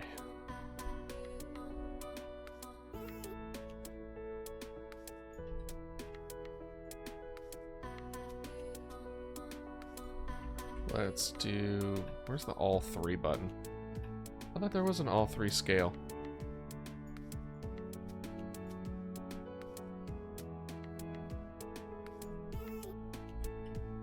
Let's see, get you.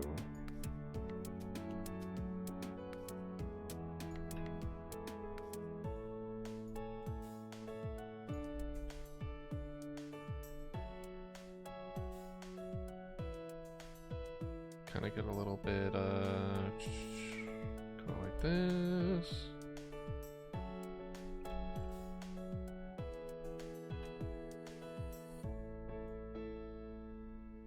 Get that. We don't want that one. We want green, don't we? There you go.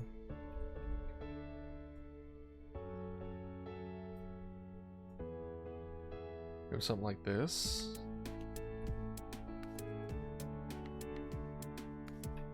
Kind of like that.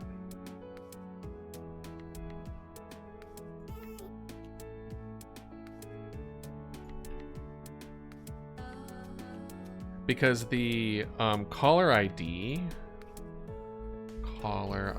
mesh, that should be considered separate from the phone.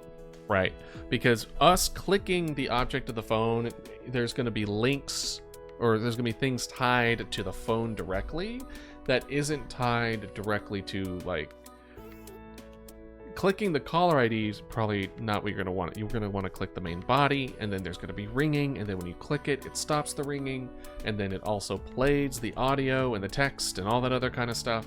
So it's kind of one of those things where it no, this is still very much under phone. There you go.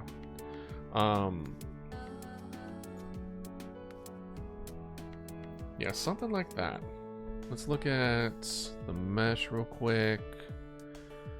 Transform, and then like, no, that's position.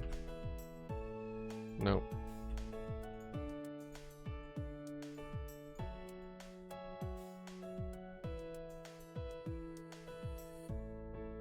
I'm being a perfectionist. I need to stop that.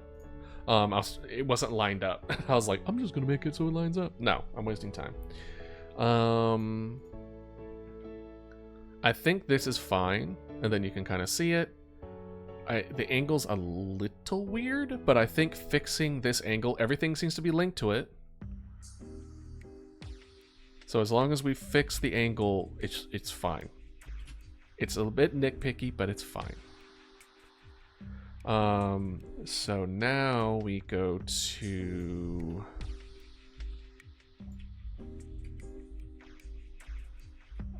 let's just go down the line. Let's go do printer. Which honestly, let's make the printer go up near the phone. There we go. The floor, the chair, the desk, the phone, the caller ID, the printer, then the computer, then Dodo, keyboard, mouse. Honestly, all this could just go on the bottom. World environment. Let's let's do numpad after the computer. Let's do radio after numpad. And then it's like random assortment of other ones, which is like the keyboard, the mouse. I think I'm gonna have the keyboard just underneath the thing. If we look,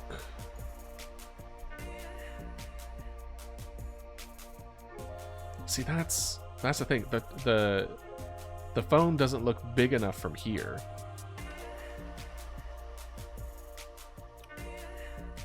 But I haven't been 100% convinced that the computer needs to be at the center of the screen either. Like, for whatever reason, I imagine this is kind of like more to the right a little bit, angled slightly. Similar to how people have, like, you know how people have a dual monitor setup? Like me, right now, I have a dual monitor setup. And you have that second monitor, so it's a little bit to the right. And it's angled a little bit differently. That's kind of how I have this pictured in my mind, where this is a little more to the right. It's a little bit off center. Where the screen, the left half of the screen still kind of like in the middle of the desk, but not the whole thing is there. And then you would have like the phone is more towards the center, and then you would have the printer just kind of more right here, and then the numpad, and like the printer, not the printer, the radio should pretty much be like almost out of frame in a way. I want it to kind of look a little cluttered, because I want to give the impression that like this is just a lot of stuff they're throwing at people who work at this operating site. I also want to give the impression that the CAT system, which for those that don't know, the CAT system is the like electronic emergency response system. I forget what it stands for, but I think it's like computer assistant something. I literally spent like 3 hours on stream looking this up, and I do not recall. It did not retain that bit of information, but I also know that it was kind of picking up in like late 90s, early 2000s. So I want to give the impression that this game is during late, like early 2000s, where there is better technology out there rather than the brick, like white computers, but the you know, operating site is still running on old tech, where they just haven't updated things accordingly, and they're still trying to pile on new softwares, then trying to chase after the new shiny thing, right? Trying to implement things, and they're kind of shoving it all on the employees who are trying to like you know, do their best. So I want to give that cluttered feeling. I want to give the feeling where you're dealing with older technology that needs to be updated. So I don't want there to be like super big discrepancies as far as like cell phones ringing. You know what I mean? Where it's just like, why are you still using brick computers when you have cell phones? And it's because it's like, these are old. This is just a place that has not updated their technology accordingly.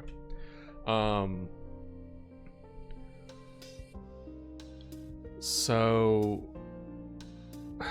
that's the problem here, is that if we go to the phone camera, this looks pretty good, but then when we go to the main camera, This looks so small. And I think it's because the phone camera is just way too close. I think I need a kind of like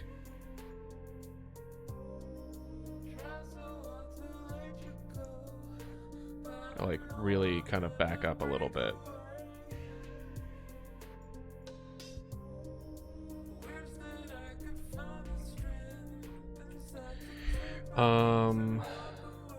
Let's go back to the main camera. So if we're gonna let's get each of those cameras a little situated, and then let's kind of rearrange this desk a little bit. Let's kind of get it to a nice feel, right?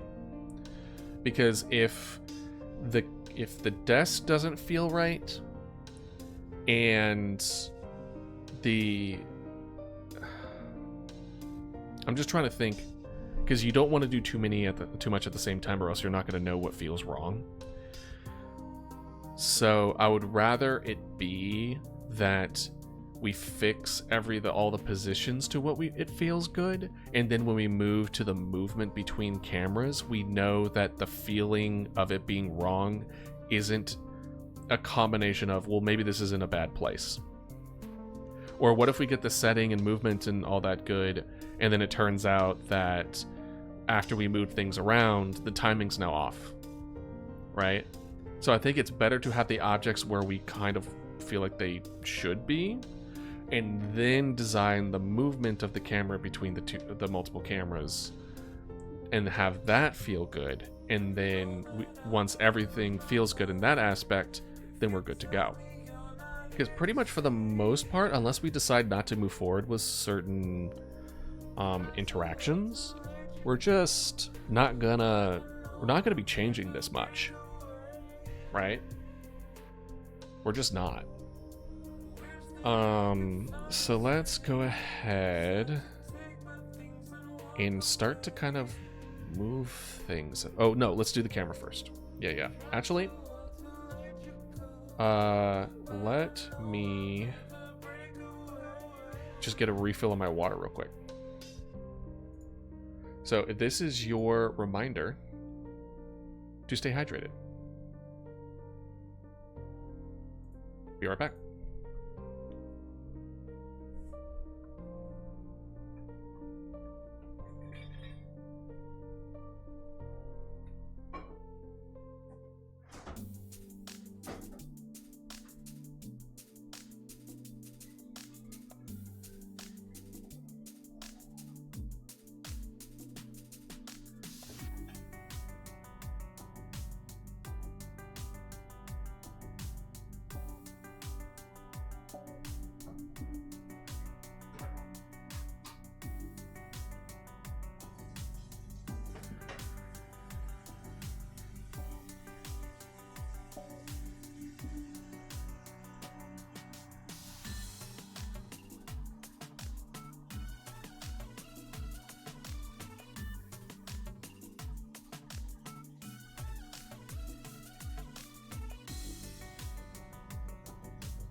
Alright, easy peasy. Alrighty then. Alright. Let's see here. So we need to move. We're doing camera. Yeah. Numpad camera. Whoop. Let's get out of that. Go ahead and phone camera that one off. Is this the only camera that's up? Looks like it for the most part. There's a camera somewhere. Multiple cameras actually. Probably radio and stuff like that. Okay, let's see here. This is numpad camera. So go ahead and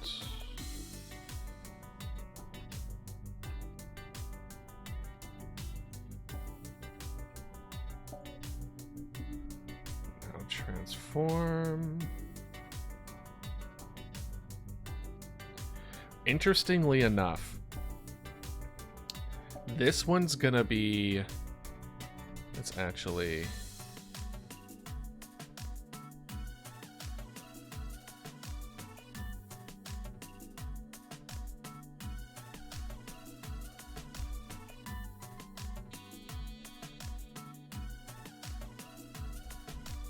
Alright, hold on.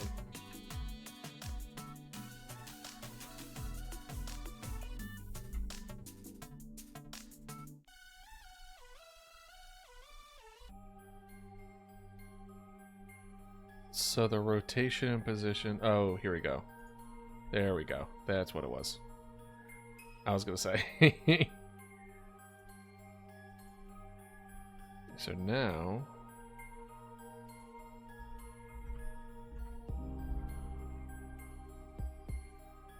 Like that. That's what we want. Because I want it to almost like be slanted up. So that you, and then it's gonna super zoom, by the way. The numpad is gonna be a super zoom kind of thing. Oh boy. We're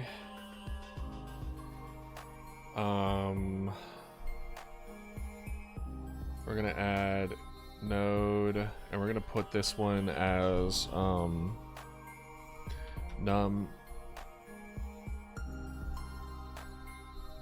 numpad buttons. Hey chicken poop, what's up? Heck of an introduction.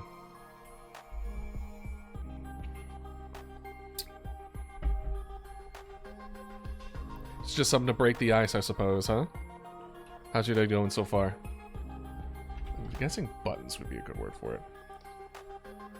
I am currently making cameras for all the different objects that I want to zoom in on.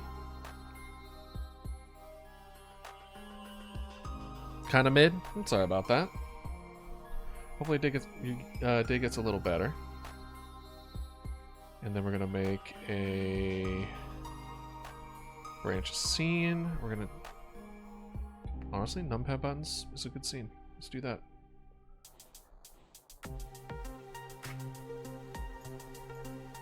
Not my numpad buttons!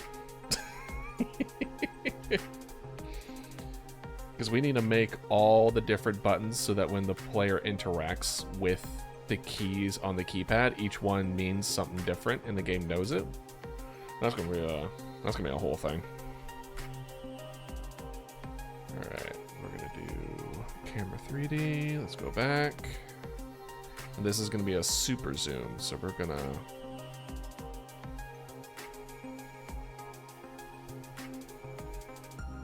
Nope.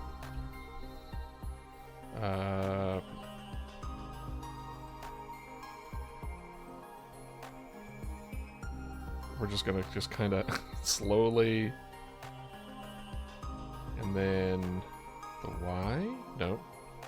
X? Yes. Here we go. That's better.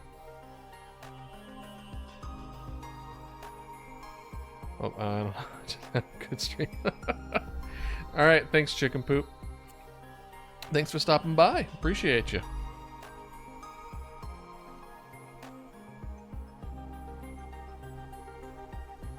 Let's see.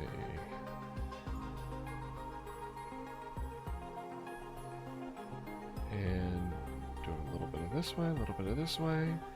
Do we want to...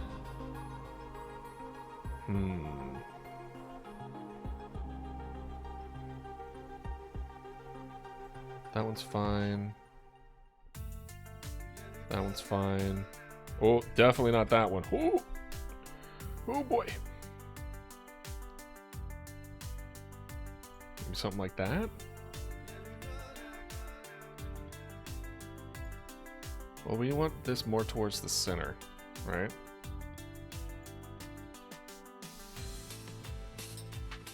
Something like that. Oh, nope.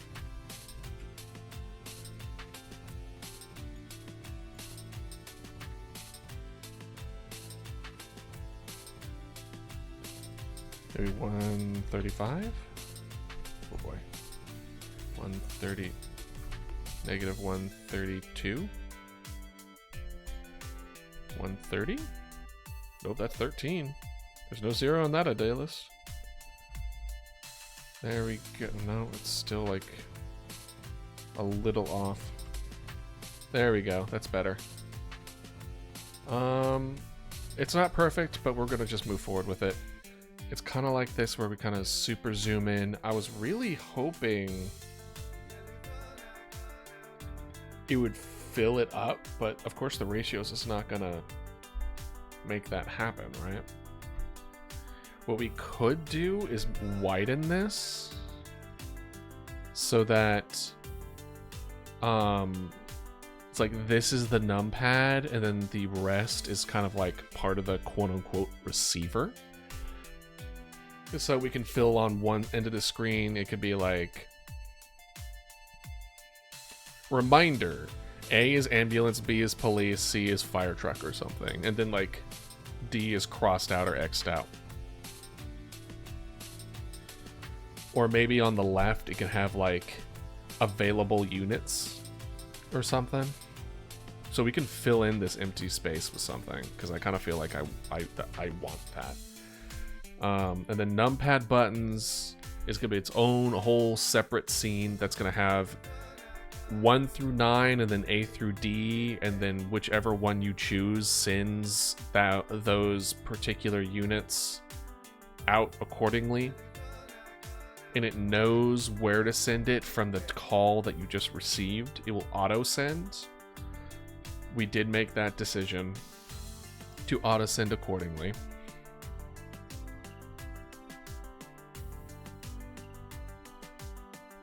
And then, so let's go ahead and make another one of these. This one will be, what would we call this? What would we call what I just explained? Just kind of like the backdrop? No, it was like the core? No, just kind of like the body. Body's not bad. And then add mesh instance. Mesh instance is box.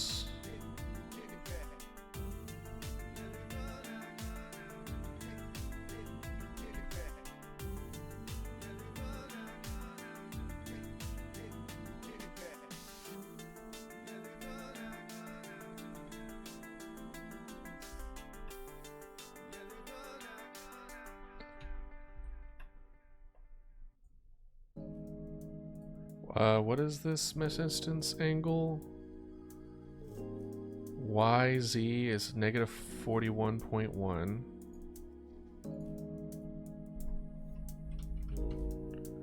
And then negative 44.3.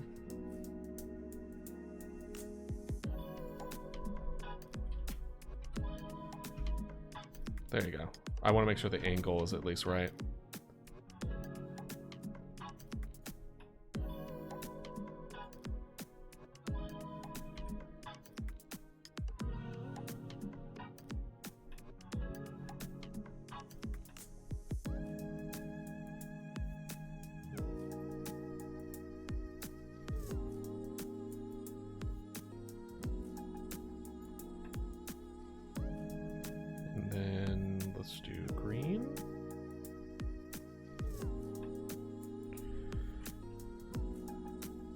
Alright, we're just doing this.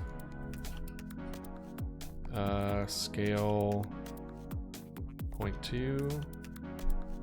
No, we'll put this at 0.1. Oh, well, let's just move this then to a little bit behind. Yeah. And then a little down.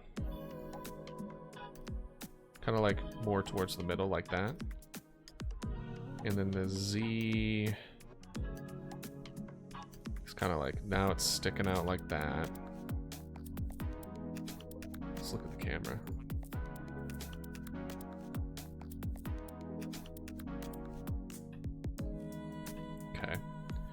And then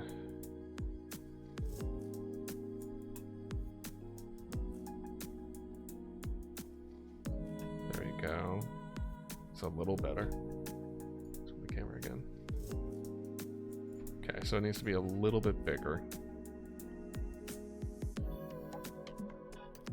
Let's do like 0.6.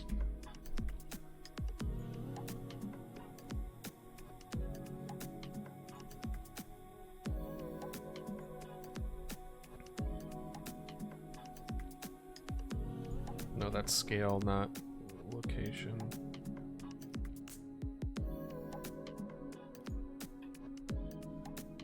Trying to make that as even as I can.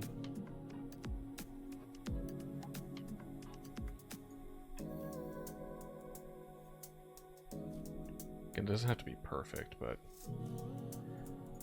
I have a sneaking suspicion I'm just going to keep on doing it until I find a good spot for it. Okay, then now we're gonna make it a little bigger.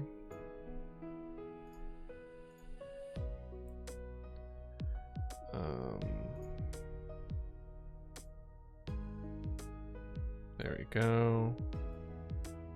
And then there we go.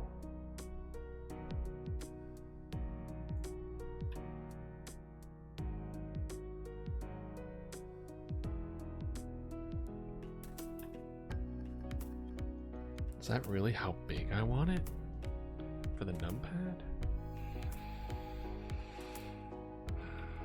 Not really.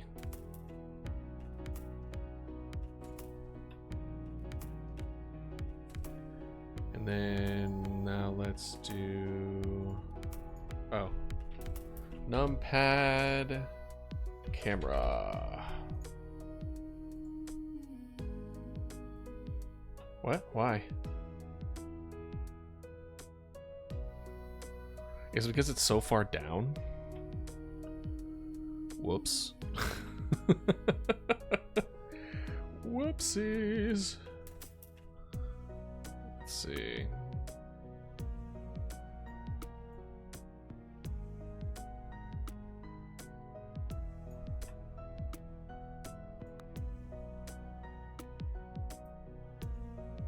I hate that I'm doing this at an angle.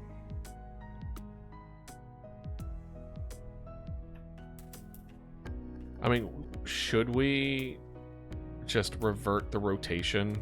We saved the rotation, 41. Let's do that. Let's do that. We're making it hard on ourselves. Y is 41.1, negative 41.1, mind you. Nope. Oh. And then Z is negative 44.3. There we go. And then now what we're going to do is doom. And then these are also boom.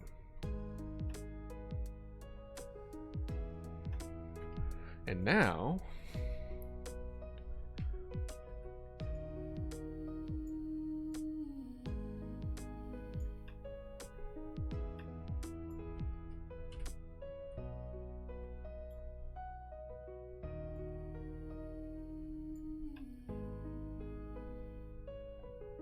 also, numpad, who gave you such a dumpy? We need to make you a little more, well, it's fine.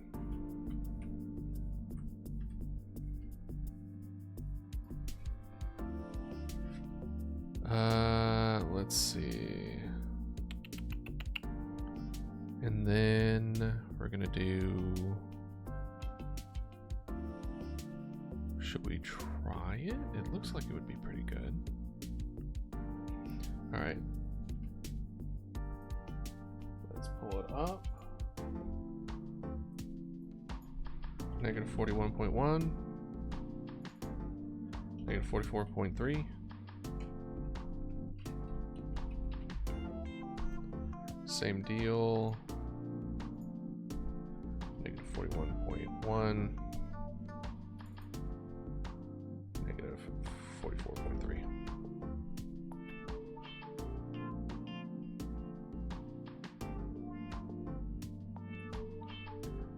And then now we check. I can already tell it's going to be a little off, but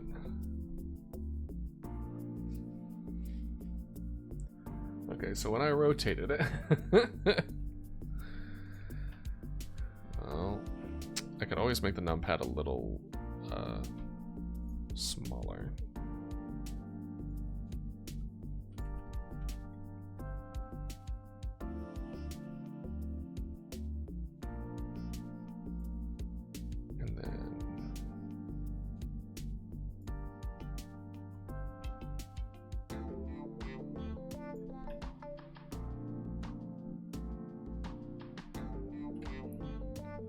Now let's try to give it a shot.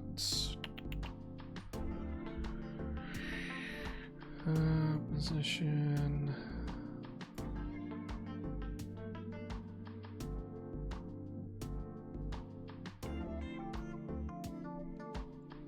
Let's see here. I need a way to differentiate between these two.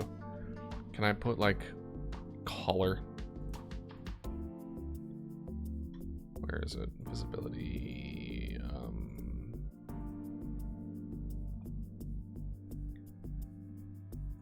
New material.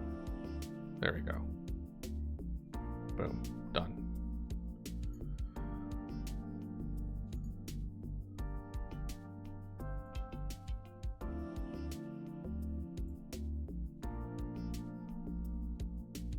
Okay. That's not terrible. But we do need to have this one just be a little thicker. Like that. Because here's the thing. When we get to the main camera, we want to be able to be like, cool, that's a thing that looks like a normal thing in there. We can't just trick it so that the camera is like, oh, I just made it so it looked good on camera, but from an outside perspective, it doesn't, right?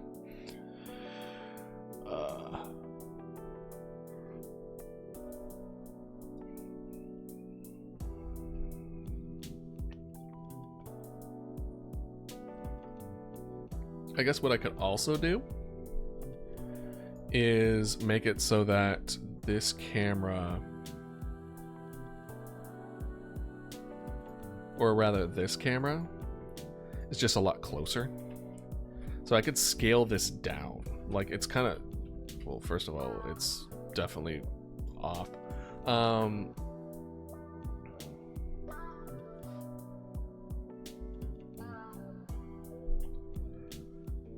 Basically what we want is everything pointing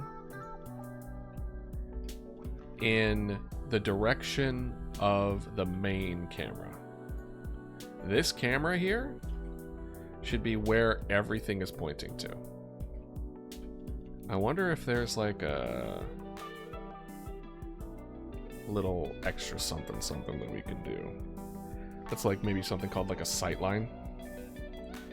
So that everything is pointing towards the player at all times.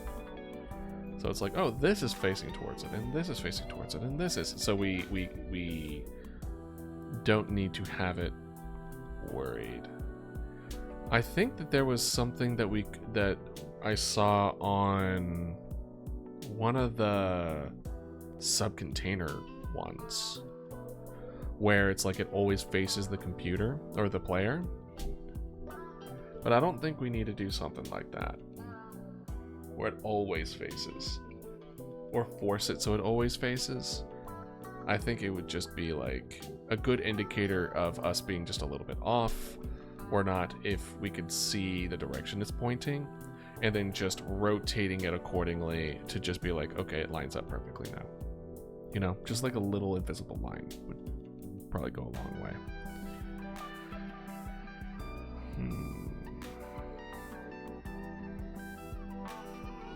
And then we want the radio camera. Yay! Pew, pew, pew, pew. No camera, that's off. Is there any other cameras that I don't know about just floating around?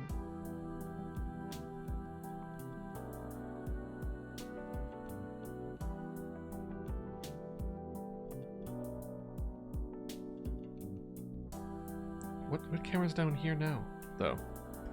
What camera are you? That's not the camera. What are you? I don't know what camera you are. You're not that camera. What camera are you? Oh, printer. Printer? The printer camera's down here? What? Why is the printer camera? Oh, I never did the printer camera. Whoops, let's do the printer camera, yeah?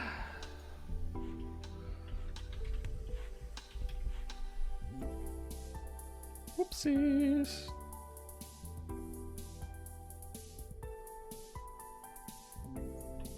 What am I doing? I just kept on moving it back and forth.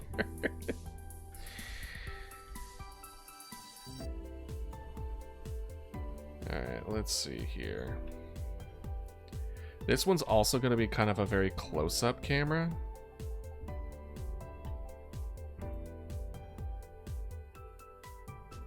It's gonna be kind of like this.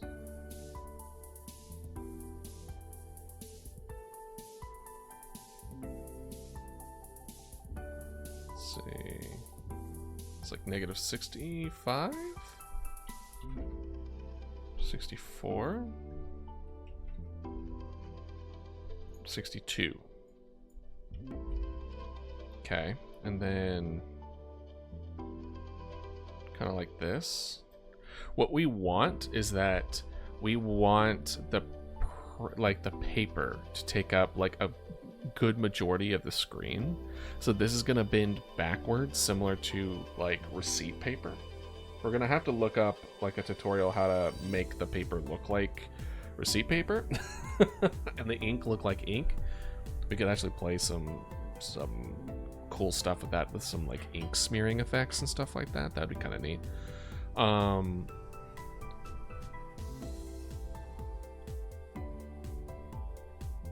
I just had the idea that maybe like, what if we ran out of ink?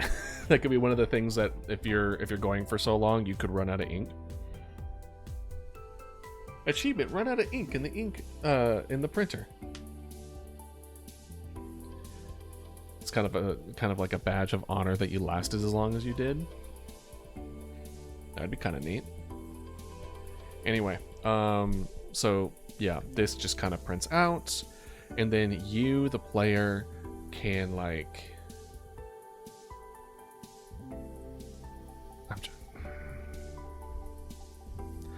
Well, the player gets to be able to see all the decisions in previous calls that come in, right? However, I was just thinking how I want them to be able to do that. Like, what kind of buttons would they be pushing to see previous ones? Do they, in order to see a really previous one, do you have to just keep on clicking up and up and up? When you click on this, does it show everything at once?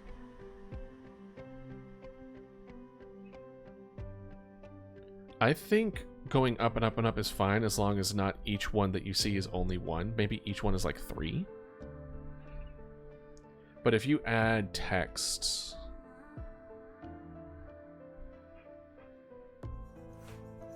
that would be difficult to kind of like organize.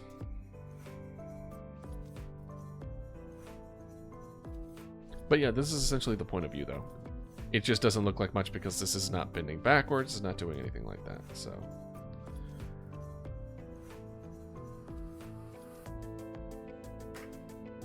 Okay.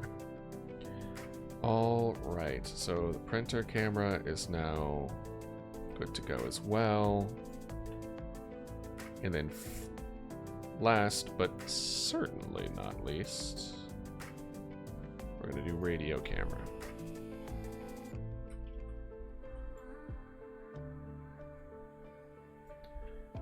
If this doesn't show that I need to move everything, I don't know what does. Because look at this. If I put it on now, it's just burnt. This needs to be way back. Kind of like Let's kind of give it a little more up. Let's give it a little bit. Ooh. Kind of like this. Kind of like this. No Z-axis. Maybe something like... kind of like looking at a little bit from an angle.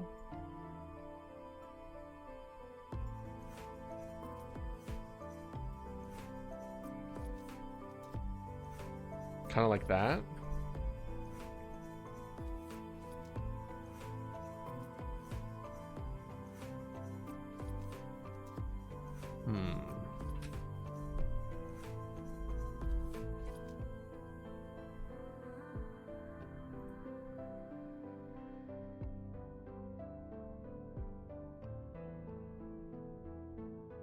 Let's see.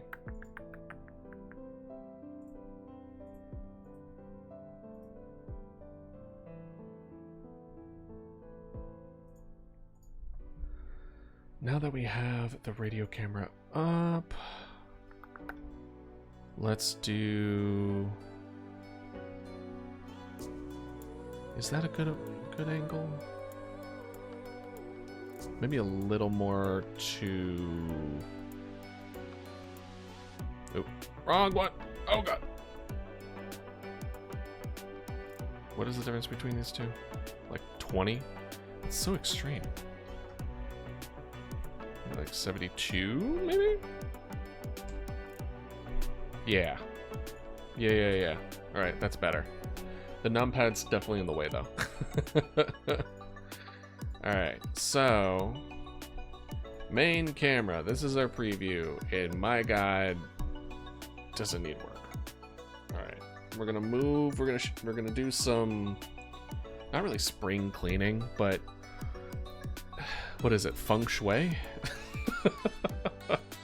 Kind of rearrange this in such a way so it doesn't look like young man's single apartment.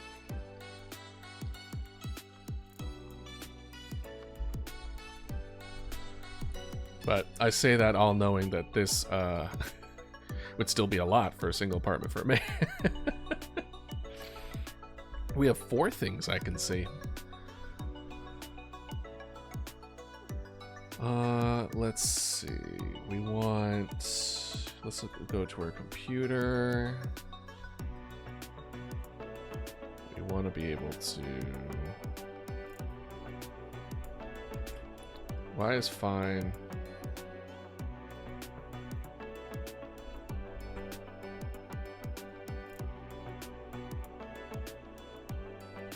Kind of like that. Alright, that's not bad. Let's do -10. Okay. Viewport.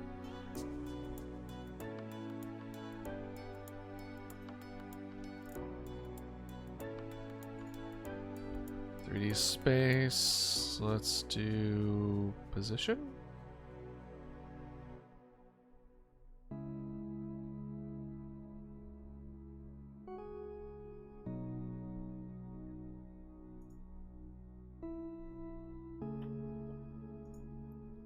Should the viewport quad be up there? Is that what we should be doing? Maybe that's the problem. Maybe the sub viewport needs... okay, so...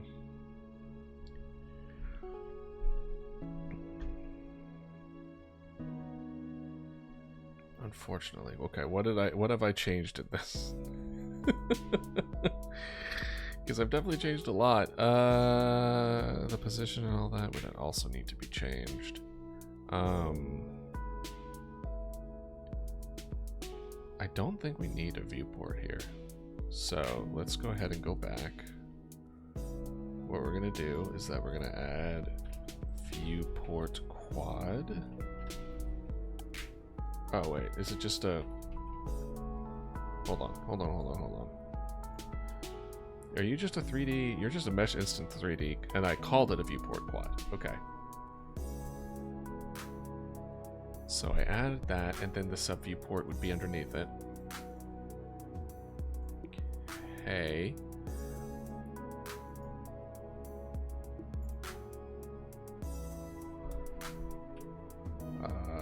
3D mesh.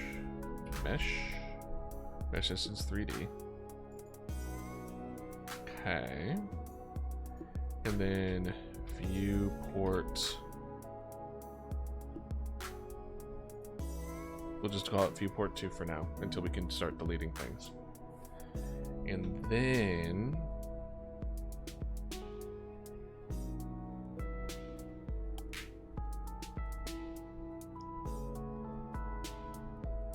I think what I need to do, if I'm gonna do the same thing as last time, I'm gonna make this the scene route.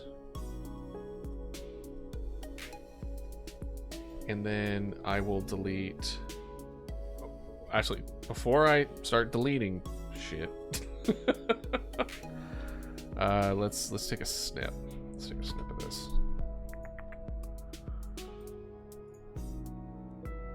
And we'll do. Actually, why am I being so selective? The whole darn thing, idea. Let's just do the whole darn thing.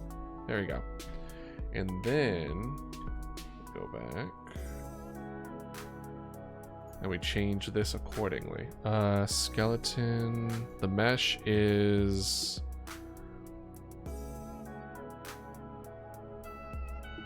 Crap. What is the mesh?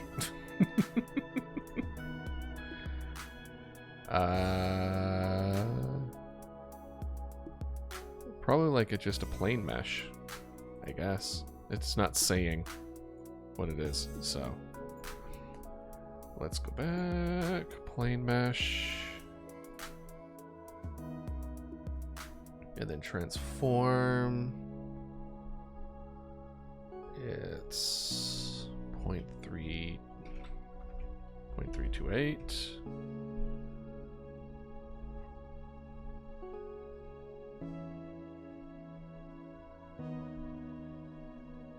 I'm just trying to think. Because having multiple meshes under the computer is a bad thing, wasn't it?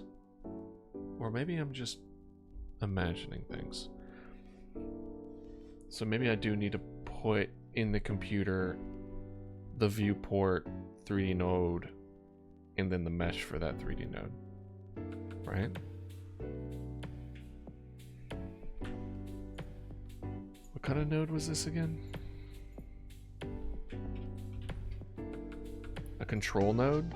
Base class for all GUI controls. Adapts its position and size based on its parent control. I mean, kinda, yeah.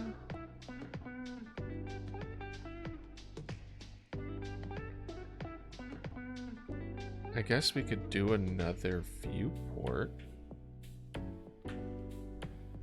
Control one. And take it from there. Okay, we'll do viewport 3.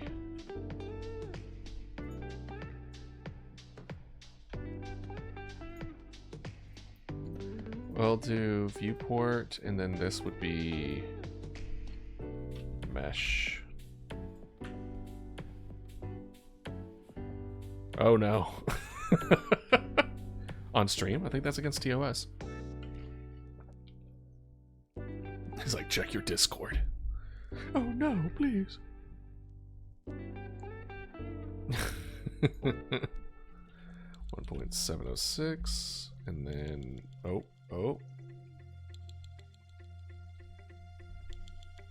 What did I do?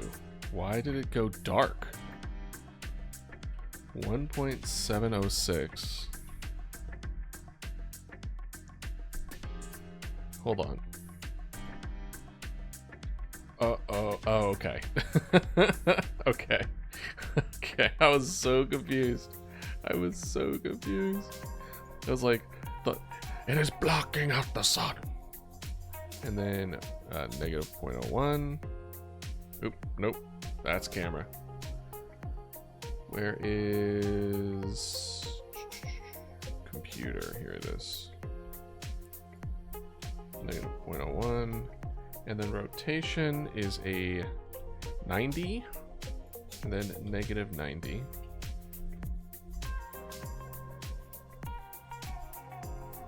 And then it's pretty much across. We're going to do 0.4.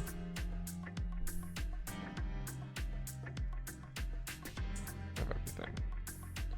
It still looks way too big.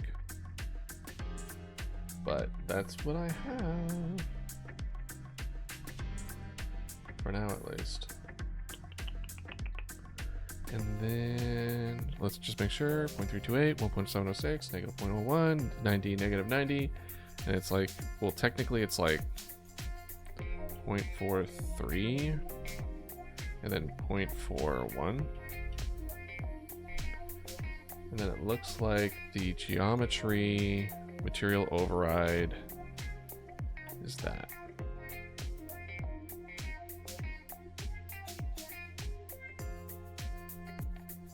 Okay. Fine. And then there's a skin. Let's see. The skin is empty. There's apparently a node somewhere for skeleton with a spooky skeleton on there. That's kind of funny. I don't know if they did them. I imagine they did it on purpose, but it's still funny. All right. So we have our viewport mesh.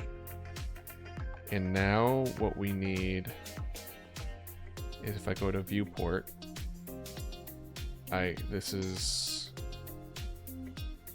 viewport quad, which is a mesh instance 3D. And I'm just double making sure. Mesh instance 3D. Okay.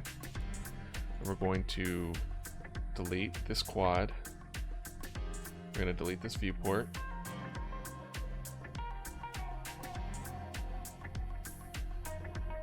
So now there's just a sub viewport.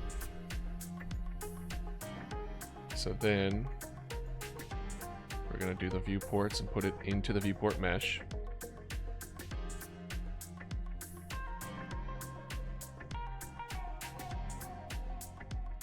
Okay.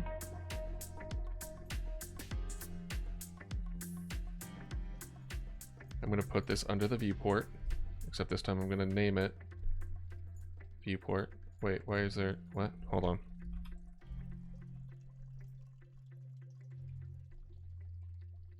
Under the viewport mesh.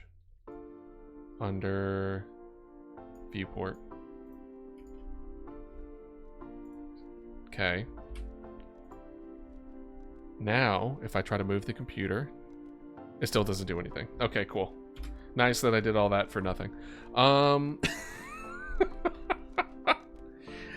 I did all that for nothing. I wanted the mesh out of it anyway. I want everything in here to be the sub viewport stuff. And there'll probably be another scene within this scene that is, well, there was already a couple here for police, fire truck, and ambulance separately, but for all the different call centers and stuff like that, there'll be a whole different scenes for it, so that's fine. Viewport, viewport mesh, viewport, or this should be sub viewport.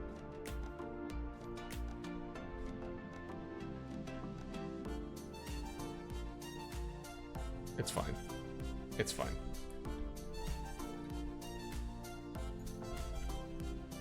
Let's see.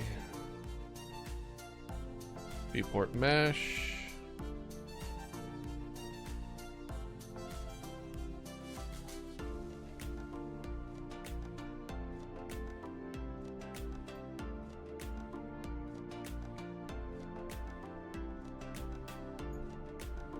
Scale should definitely be 0.4.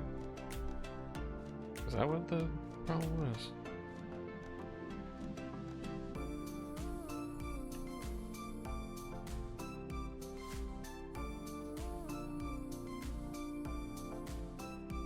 Whew, whew.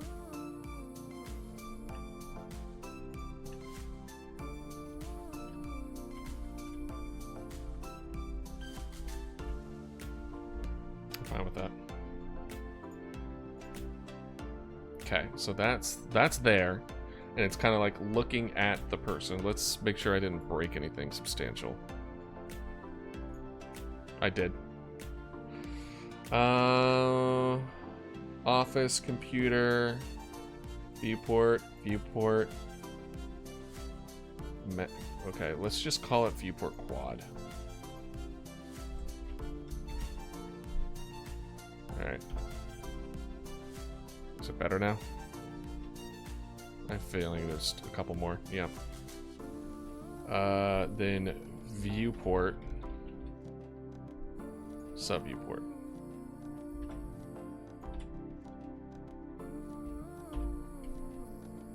Now let's see. Resave.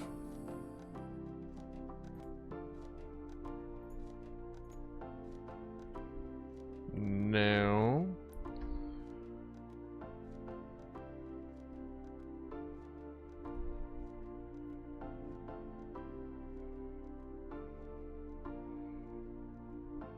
is it not viewport anymore? Is it still this?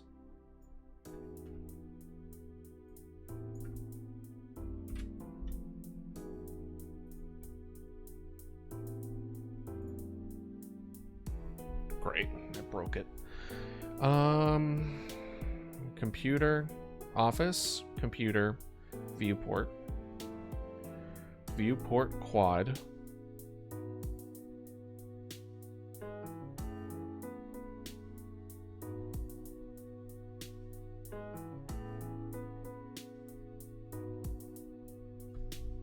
well, could I just do like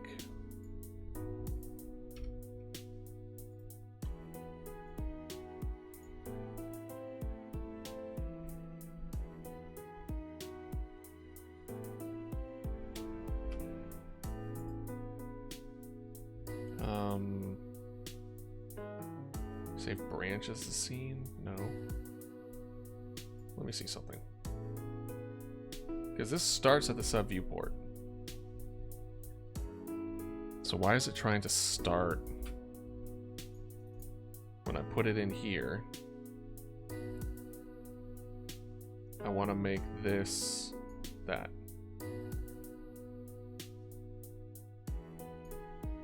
Okay.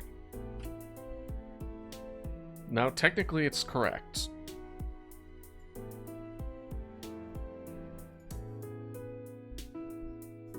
It's not correct somewhere.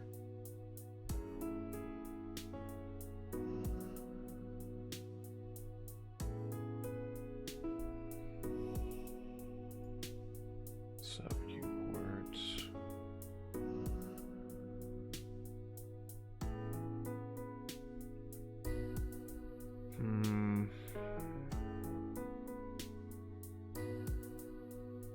I mean, would it just be beneficial? I don't even know if I can at this point. Just Control Z all the way up the chain to put it back to where it was before.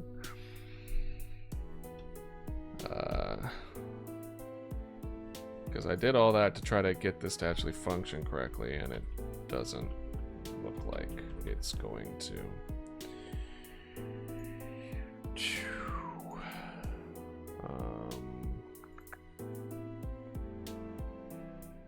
Office, computer. So basically, on the viewpoint is office, computer, viewport, viewport quad, sub viewport. I think it's sub viewport, sub viewport.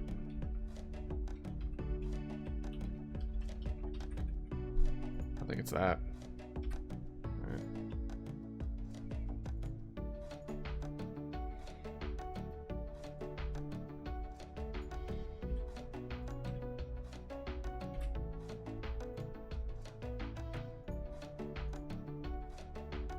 No.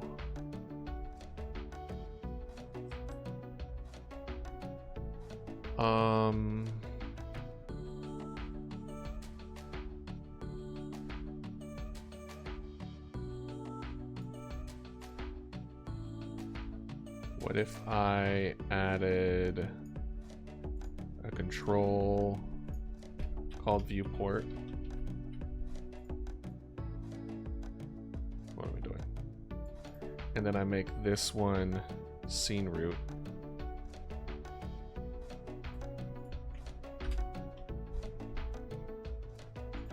and then make this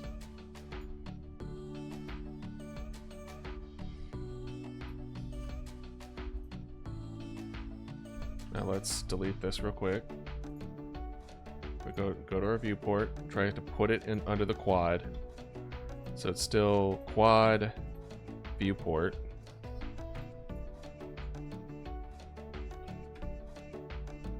And then when I go into it, it's viewport, sub viewport.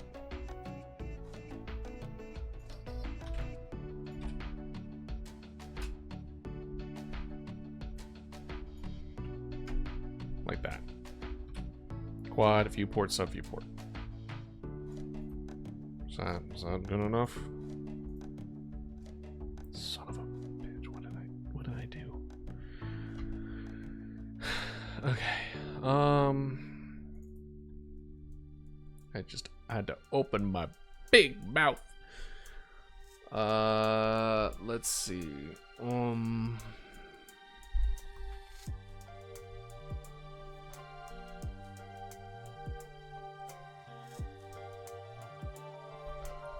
Let's see what it says. Node not found. So there's definitely something somewhere that went wrong. We will go to Office. Check. We go to Computer. Check. Then we go to Viewports. Check. Then Viewport Quad. Check. Then we go to Viewport. That is then linked in the... Well, hold on. I wonder if it's just this.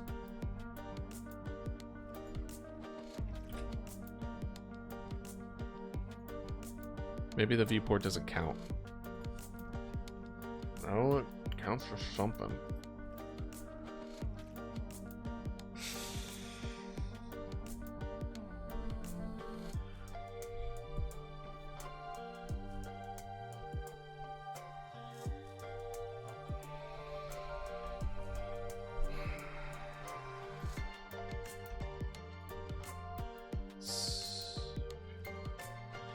No, it's definitely viewport. Viewport quad, sub viewport. It's definitely viewport in there.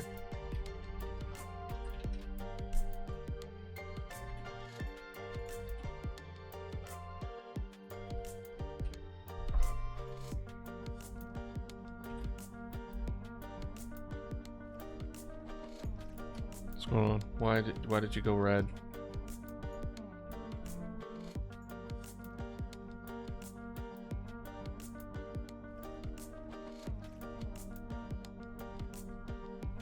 Quad viewports.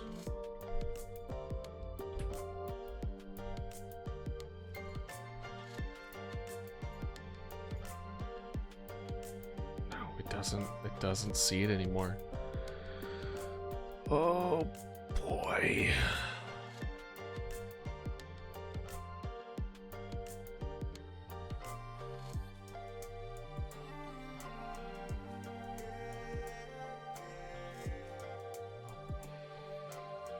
I really messed up this one.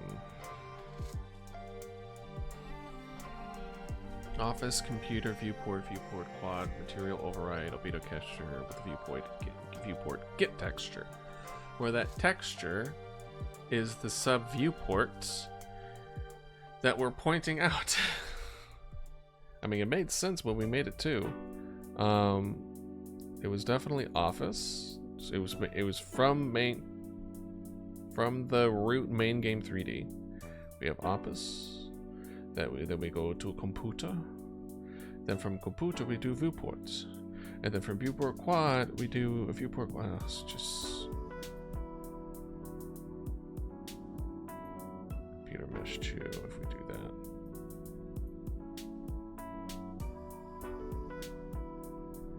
Well, actually, we could do that now, right?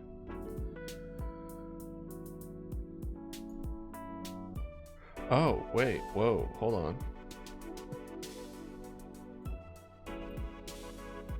I think I put the wrong mesh in there. Hold on. How about now? Computer, viewport, quad. There we go. I put the computer mesh in there.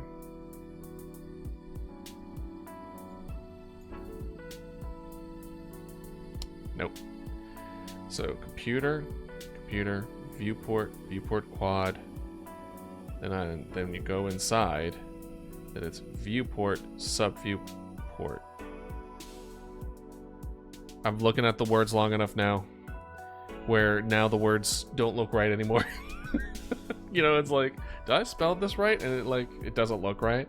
We've now hit that level. Sub-viewport. Oh boy. Let's check our capitalizations, maybe? Computer, viewport is capital, nothing else. Viewport quad. Capital Q, yeah. Viewport. No capital. And then sub-viewport is capitalized. What if we didn't do the sub part?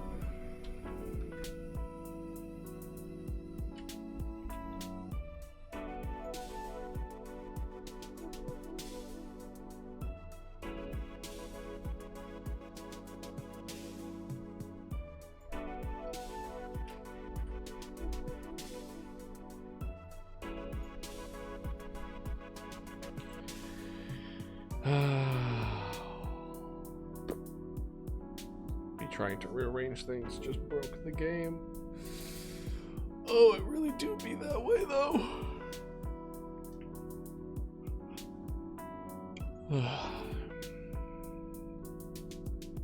I mean, it was able to pull separate scenes before, which is why it's a little confusing. Suddenly it's just like, nope, now you can't do it. Which means this is not correct, at least from what I can tell. This is the thing that's not correct.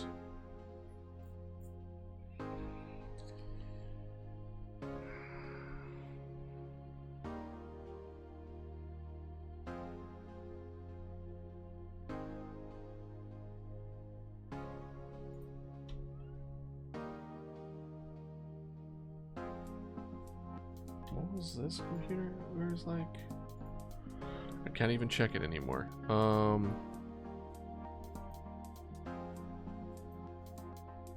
was thinking maybe like the skeleton is wrong.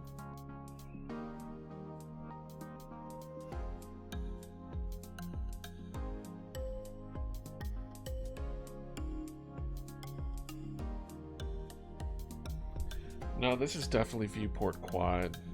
Stop. Because it's saying the viewport is the viewport quad. Why? The office computer viewport. So maybe we need to stop here?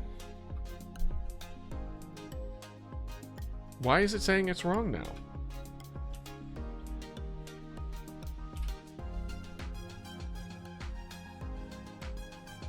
I'm so confused.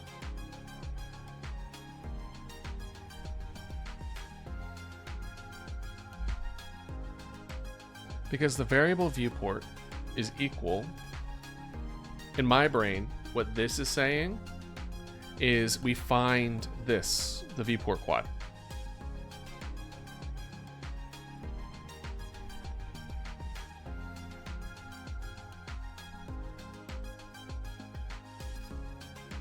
Sorry, I was hearing weird noises.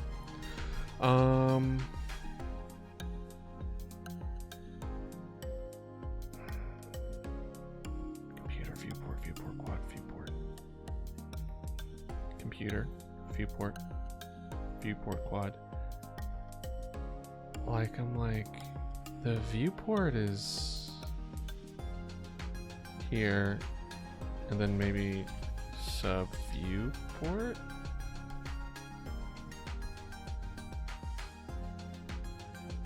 Is this really it? Let's try this. If it auto-completed, maybe. This is gonna be so dumb if this works. It works.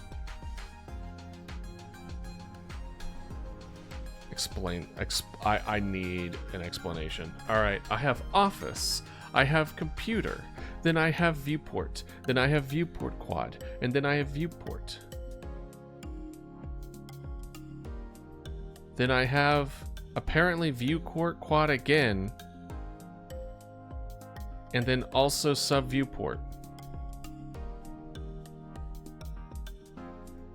I have apparently doubled up somewhere. And it works.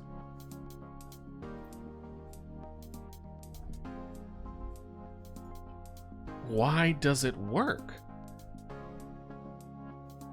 What? What?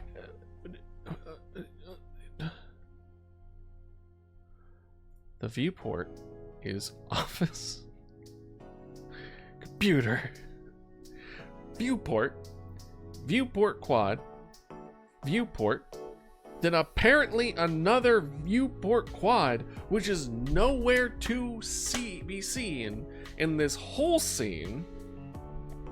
Apparently there's just an imaginary viewport quad somewhere that is like, oh no, it's there, trust me, bro. Yeah, sure, okay. And then we go to sub viewport. So for whatever effing reason, this works. That makes no sense to me.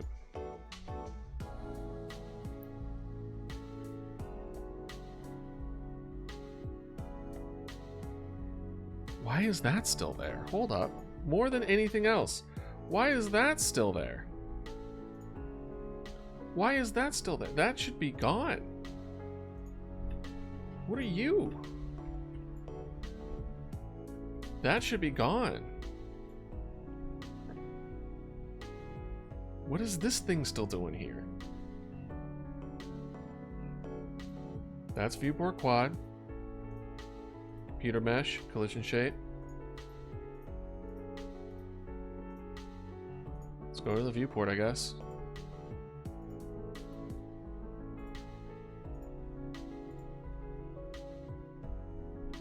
There is nothing else. So I think there's somewhere this thing is just floating that shouldn't be here.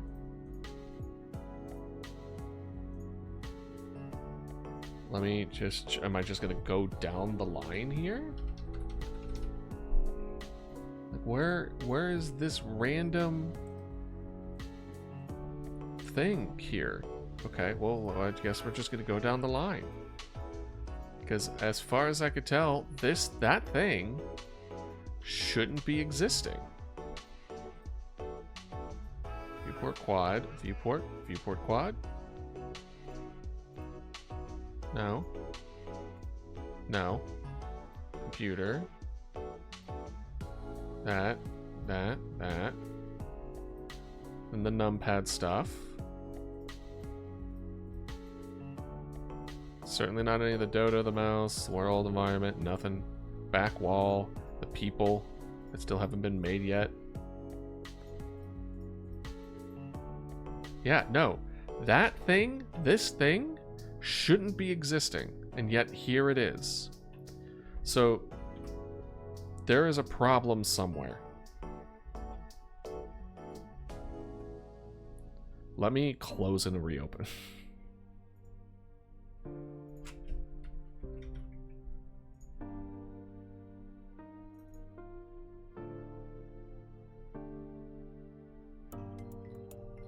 Nope, there it is.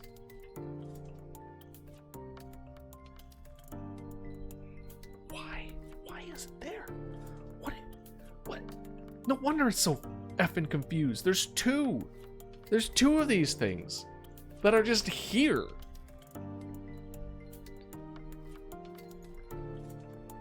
Why did it come out?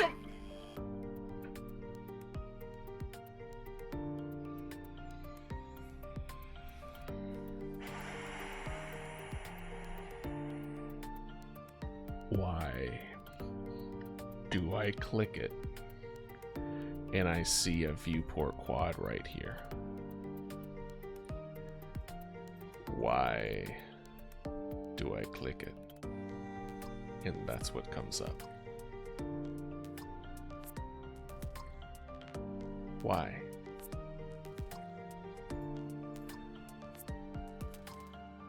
Why? Why?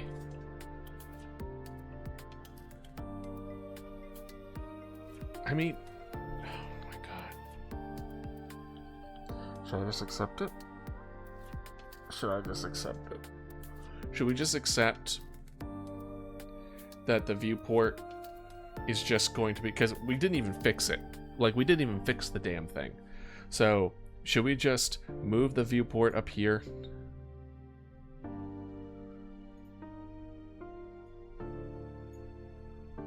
And then just delete this one. And then just change the angle. And then just call it a day. Because apparently when I click this, there's a viewport just here. There's just a viewport here. It's just here now. We just have a viewport now. It's just right here. Okay, let's just...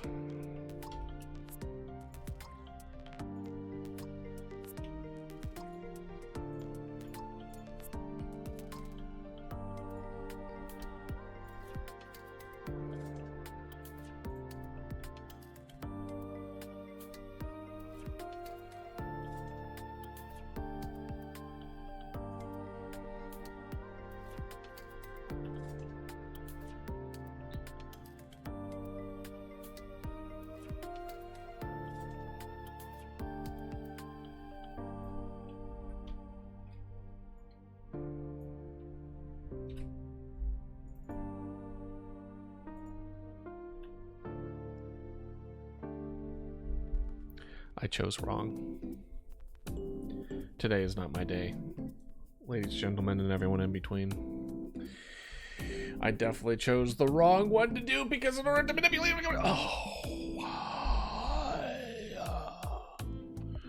Because you can't move this from here. There's no way to manipulate the location of this. In order to move this here in this space... I have to move it in the other space. So you know what we're going to do? We're going to add another 3D mesh, because why not? It's all the rage now.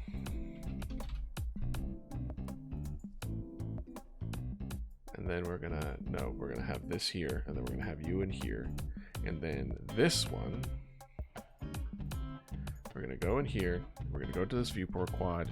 We are going to say the transform is basic. Just absolute basic. You are nothing. Then we go back to the mesh. We'll make this plane.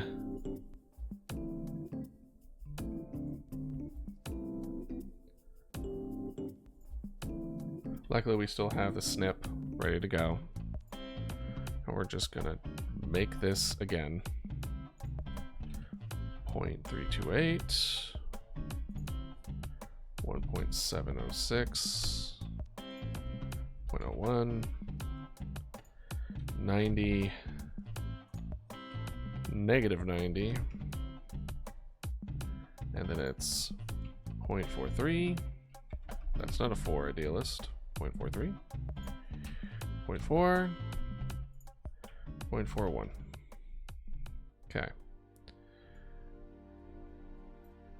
And then we're gonna do surface material override? No, geometry. Geometry. Boom.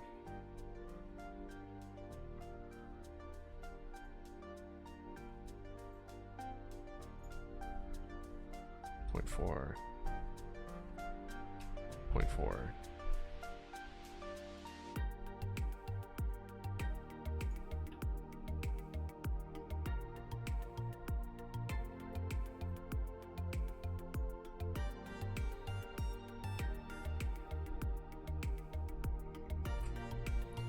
Then we go in here.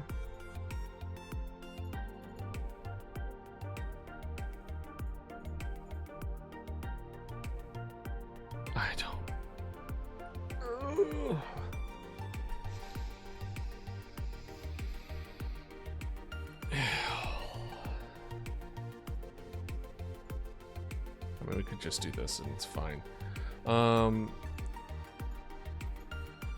Let's we'll start it up. We'll fix it this way. We're like, oh no, it's totally different now. We're gonna put this one for viewport mesh. We're gonna do computer viewport mesh.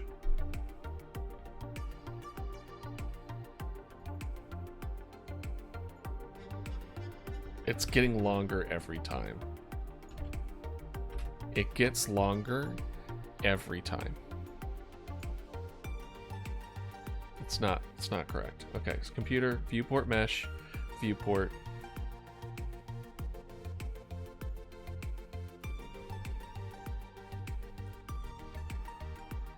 Viewport.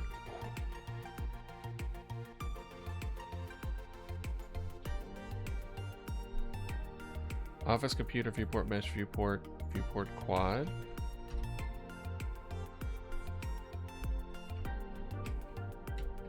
Viewport.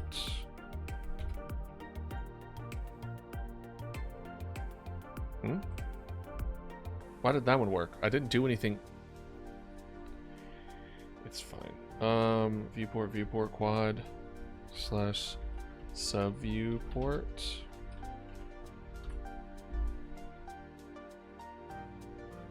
Can I do that?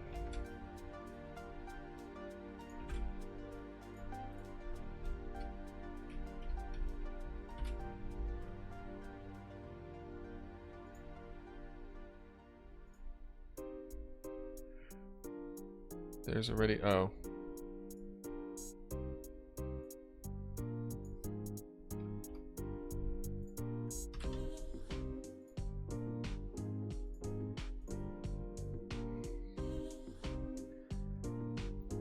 Viewport mesh.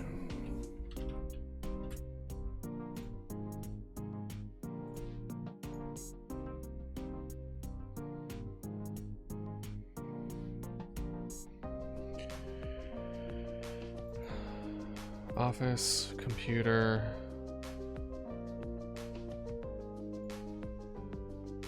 There's no viewport mesh. Or viewport, it's just viewport mesh.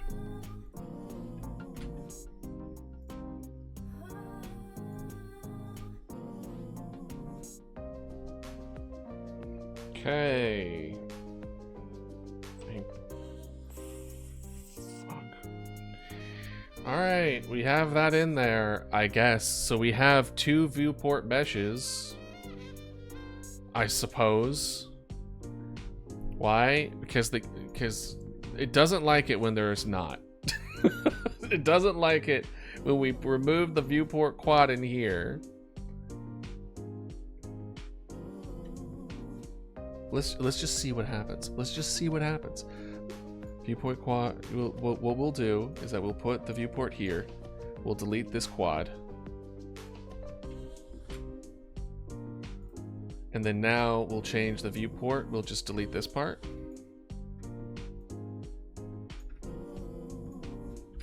Now it should work exactly the same. Oh, it does. I guess it doesn't mind now. I guess it doesn't mind now.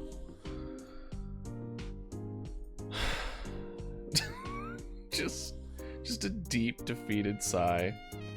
Viewport mesh. Yeah, that's fine with me, I guess. And I guess you can have multiple meshes and it's just fine, I suppose.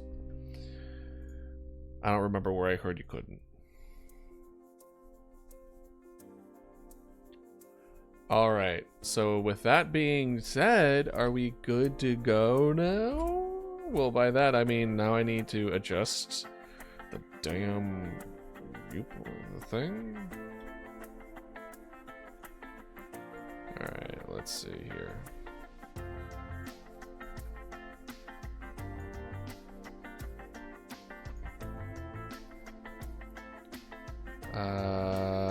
Yeah, you.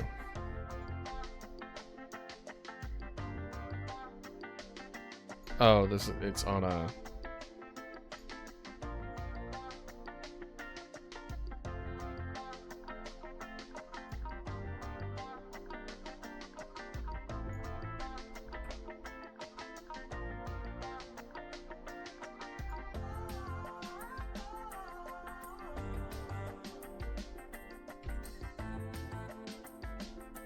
do like this.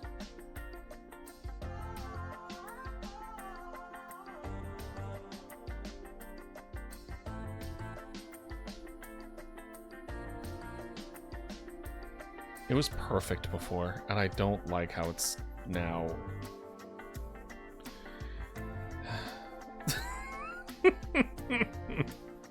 I don't like how it's not perfect anymore.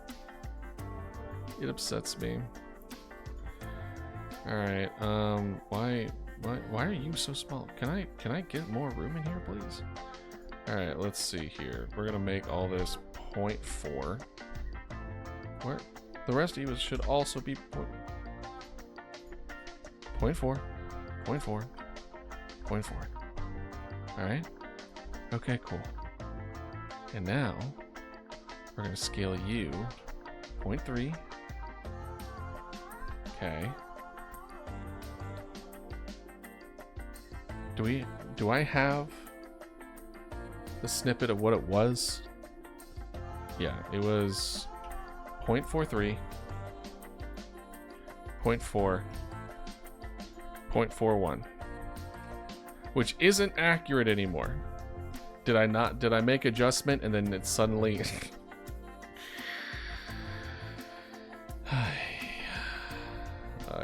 indeed 0.3,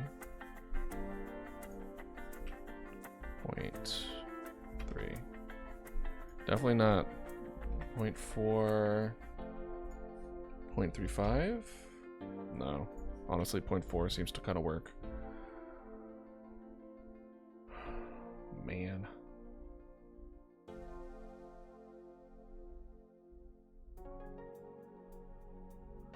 I guess we'll just work on the other placements for now, I suppose. Stop you. But hey, it works. We undid our boo-boo and made things worse. But at least we undid our boo-boo, I guess. Let's see here. Let's get the camera going.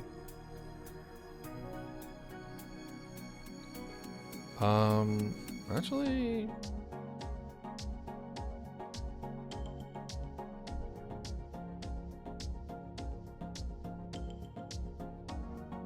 oh right, of course it would be absolutely fine still, because it's linked to it. So it didn't matter how we moved it. Hey, see, our foresight helped, kinda. The issue is the shape of the screen is now different. So let's make this our main camera real quick. And let's look.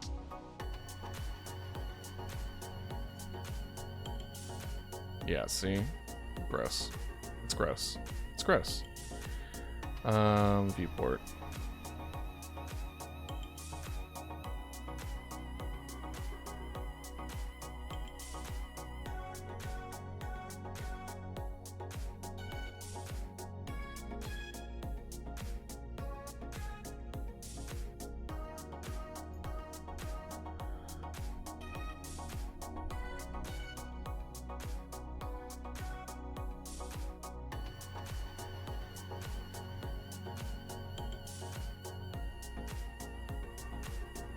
That's not bad.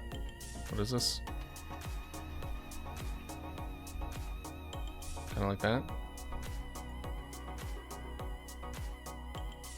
That's not terrible. I don't even remember what the other one was before, but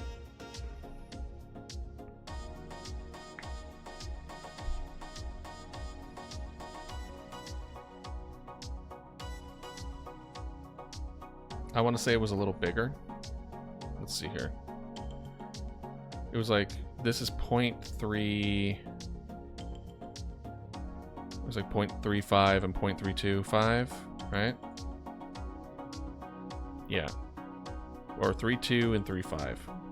Remember that, chat. 3.2 and 3.5. And then, but I kind of liked, if anything, I would say like It's the viewport that's now different. Not the mesh, but like the map and everything. 320 over 180. Did we stick to 320 over 180? I thought we went to 640 over 320. Did it revert? 640 over 480. Yeah.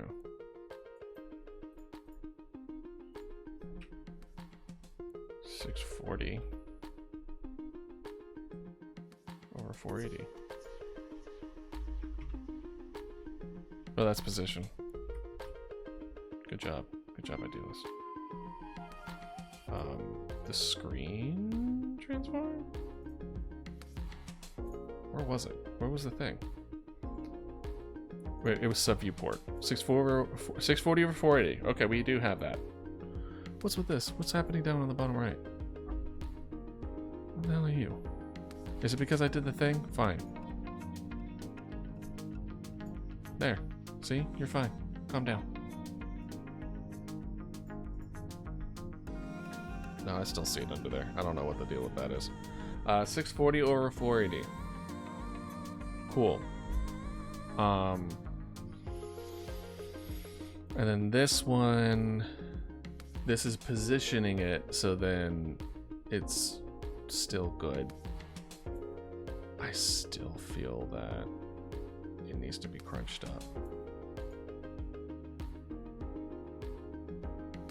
Because see how this is a lot more flat? So 640 over 480.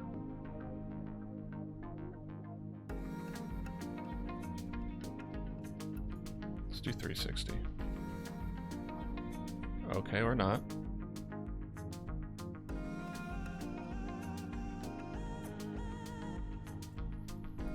Wasn't it something like this? Where I wanted to be like, oh, okay, so then there's more room. I vaguely remember saying that. But did I already do it and now I'm giving myself even more and more room?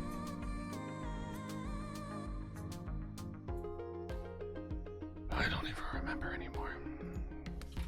Okay. Safe. Safe. Let's refresh to see what it looks like.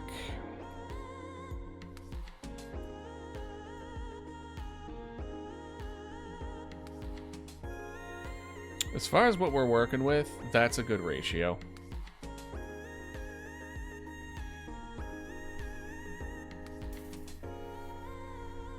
I'm still not 100% sure where we're going to fit underneath it, but something.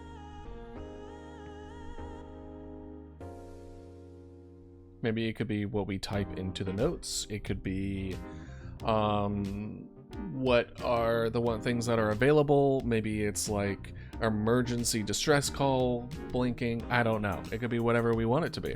It could be your laundry list. Laundry list? Grocery list. Who has a laundry list? Grocery list, for all I care. Okay. Alright. Let's go ahead and just do that. Where the viewport works, that's what's the important part. The perspective is pretty decent. And we're pretty much good to go with that then. So let's go back to the main camera. So the computer is in a spot that I like a lot. So let's go ahead and do the printer next.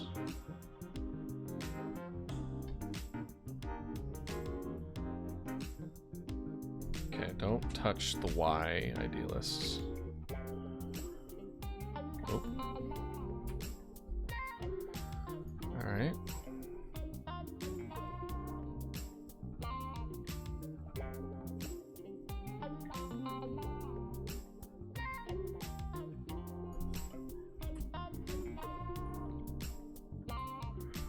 So, I probably did an oops here and transformed both of these independently from the looks of it.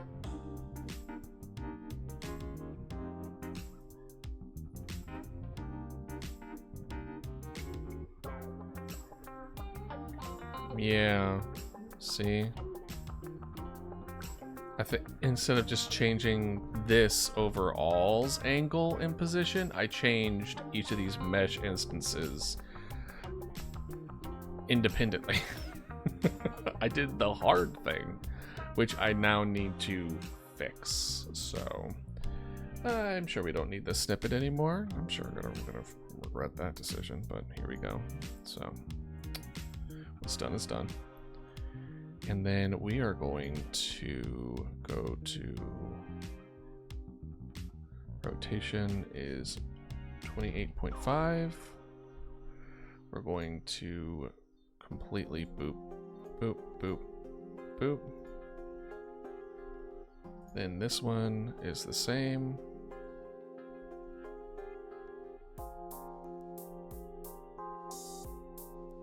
No? The meshes wouldn't be... Hold on, before I start regretting my decisions in my life. Besides every moment.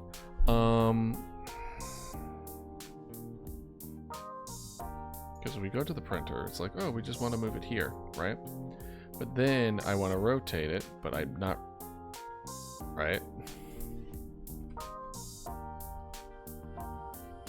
If we look, this is where the center is. Right? I have the mesh over here, but the actual thing is down here. So yes, I did mess up. Okay, we're just gonna... Again. Well, actually, we could just do this. Boom, boom, boom. And then boom, boom, boom. And then we go to printer. And then now the position is 0.309. 1.178. And then 0.717, oh, negative 0.717. Then rotation is 28.5. And then the scale is 0.15.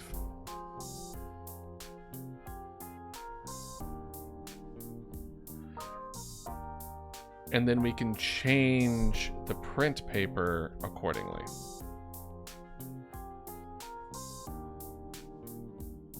Right? So we can change the Y up a bit. Right? And that's it.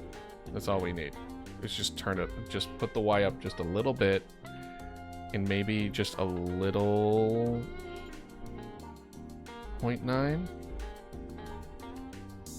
Yeah, like just a little less so it looks like it comes out. Let's do 0.75.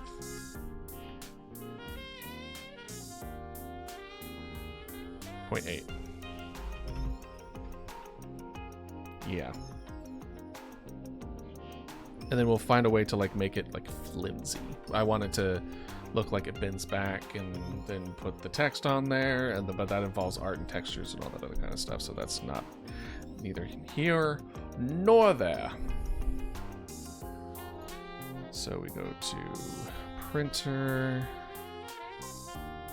Now I can freely move this around in such a way that is floating. That is floating, sir. There we go. In camera, perspective.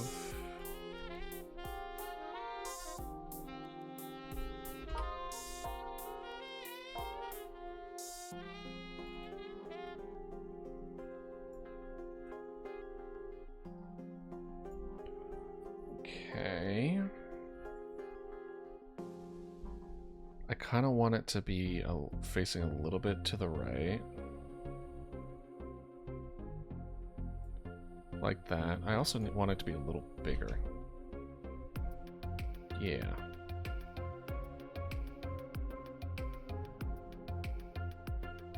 Like that. A little more to the left. Like that. Yeah.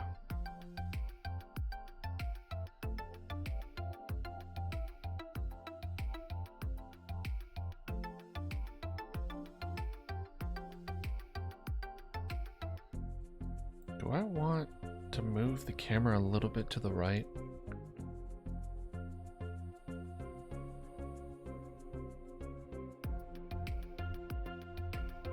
I guess what we could do is rearrange it so that everything we need to interact with is on the left and the computer's on the right. Like you would have your phone, and then we would have the printer, and then we would have the keypad, maybe like right here. And then the radio would just be like up on a thing over here on the left.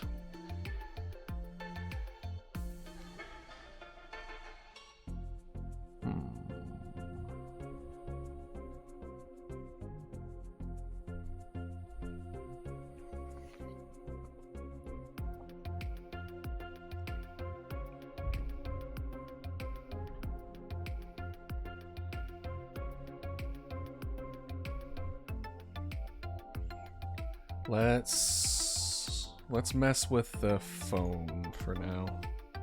Let's check our phone situation. Did we do the same thing? Hell yeah, we did the same thing. Love to see it, baby. Alright. Alright. Mesh. And the caller ID mesh. Both need to be reset. Let's take a snippet. So we can bring it back to where we want it to. There we go. Is there? Yeah, that's not far. Okay, that's good.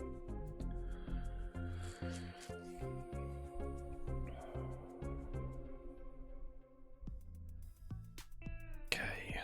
And then now reset, reset, reset. And then the caller ID.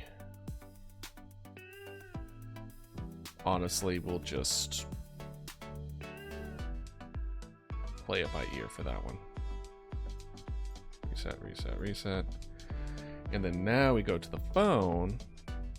Reset, reset, reset.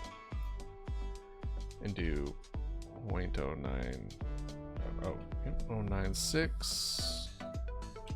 1.26. Negative 0.501. Rotation is 31 degrees. The scales are way weird. 0.558. 0.33. Okay. Neat.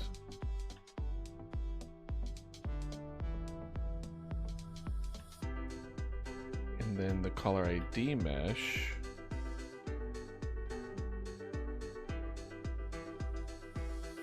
Well, first let's take the phone, let it floating a little bit. Now the caller ID.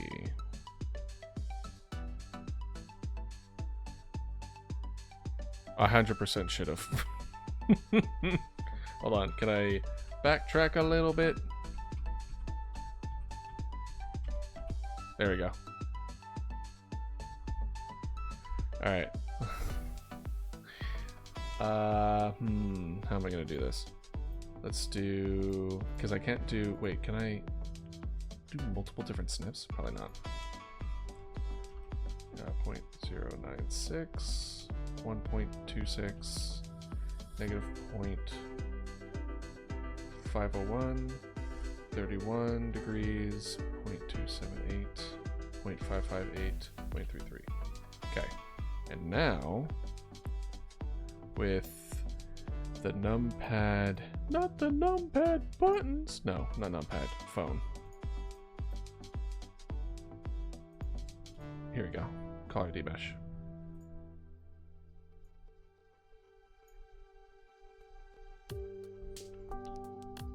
Okay. Now, boom, boom, boom. Now we go to phone.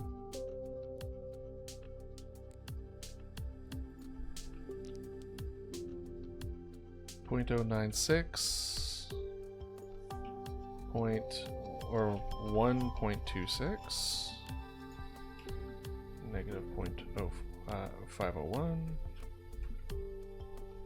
This is 31.278, 0.558, 0.33.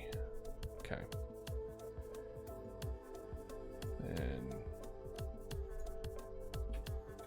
that's fine. And then from here we go to the caller ID mesh, which is negative 0.041, 1.172, and then 0.42.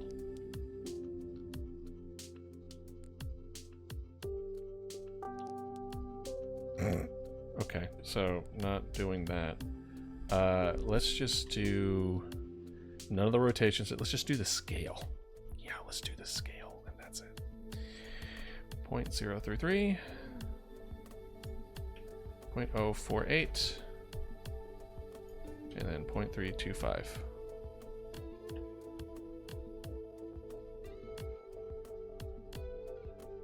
Wow. And then it's 35. Oh. Negative 28.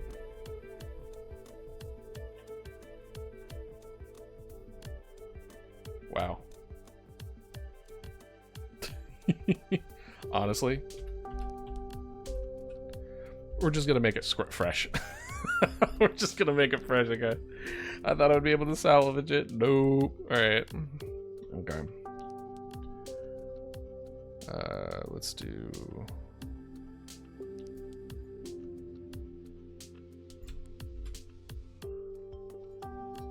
Okay. Doing something like that. Caller ID mesh, we're gonna go way down.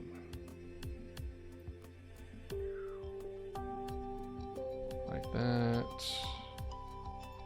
Z will probably mess with a little bit more later, but for now we want it to be kind of in the front, on the bottom, but we want it rotated like that. That's what we want. All right.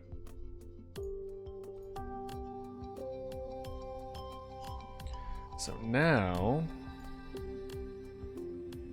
oh, that's a 3D game transform. I don't want to do definitely not. All right, nope, that's the printer. It's the phone. There we go. Now stop hitting the stop it with the Z axis idealists. Kind of want to do like this and then a little more like that.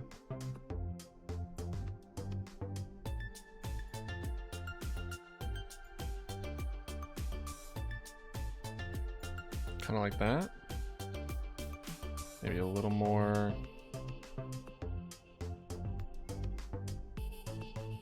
Maybe a little more like that.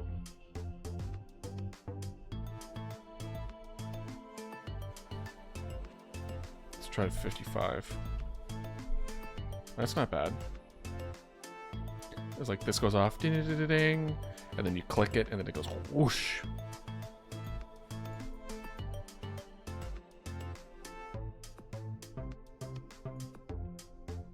So this needs to be adjusted. Look how tall it is comparatively.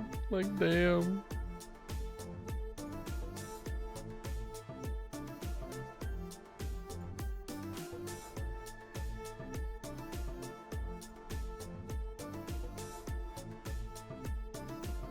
I think if as long as, like, if this includes the antenna, I feel like this is fine. Let's try to get, like, a good angle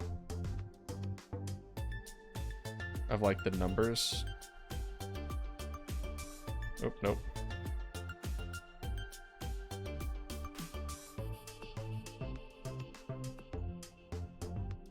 Something like that.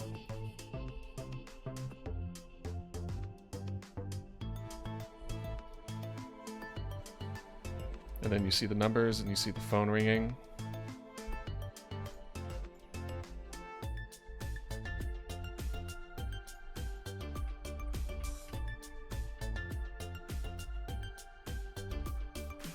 And then when we look at our main perspective,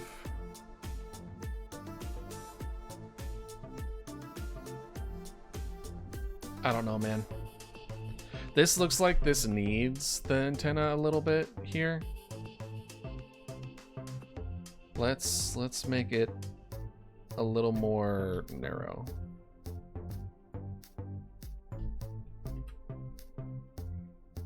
Kind of like that. Yeah, 0.25, 0.275, 0.6. What if we did 0.5?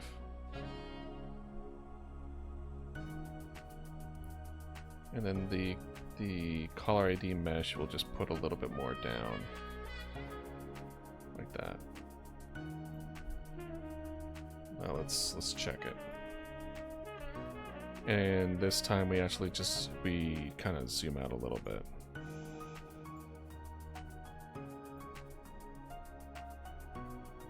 See, here's the problem. There's the problem right there. Like, I want to get close enough where you can clearly see the numbers, you know, but not hide the phone from you. So here it looks like it's way too tall, but here it looks like it's just tall enough, right?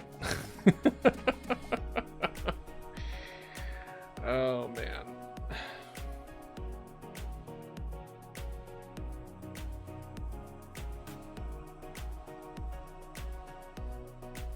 I don't know.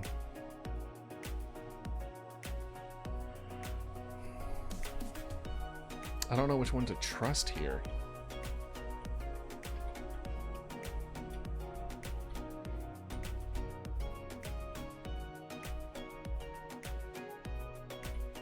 I think I should trust the close-up camera more than the far-away camera.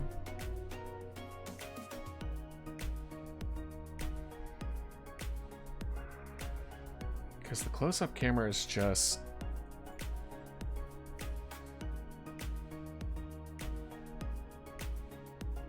Or maybe I'm looking too much into it. Maybe no one gives a fuck about how the phone looks. It's a phone. Calm down. Kind of thing. It's just like, bro, it's just a phone. How about move on from the phone? Well, if that's the case, let's see here.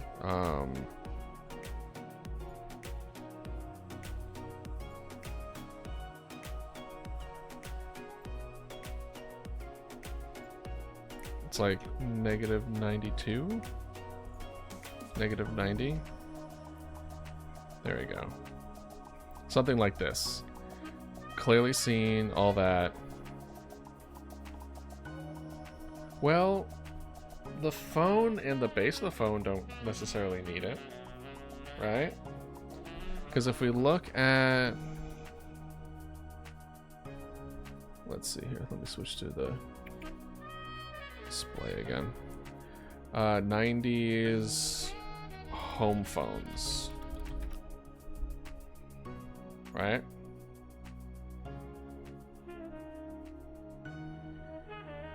So something like this is what I was kind of thinking of,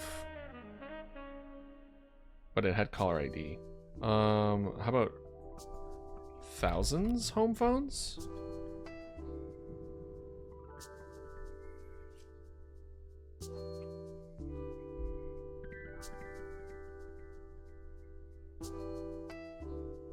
See, I was thinking it was kind of like, you see how this has the holder here? What I was trying to think of was like a holder and then like the caller IDs on the base. Maybe it would just be better. 90s home phones. Vintage?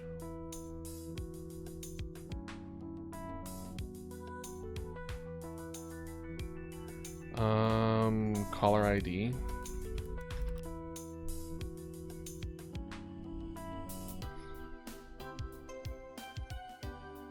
Look at that. Look at that. That's crazy. That's what it was. Maybe we should switch it up to something like this, where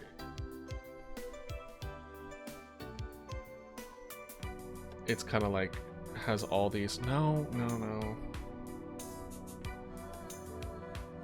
I don't want to deal with all the buttons. I mean, maybe the buttons are there, then you just don't interact with the buttons. It's just all for incoming. There's this one where it's like a beeper. I forget the name of them, dude.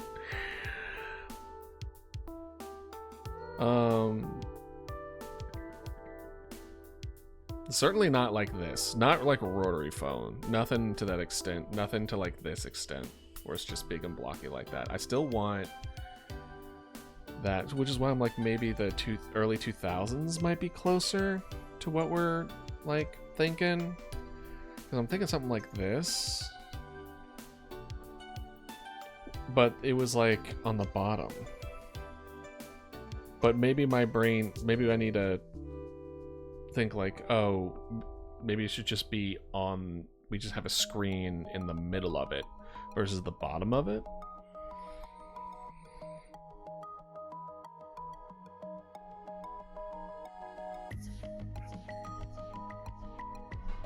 It also doesn't need to be like hyper realistic. I like the double thing here.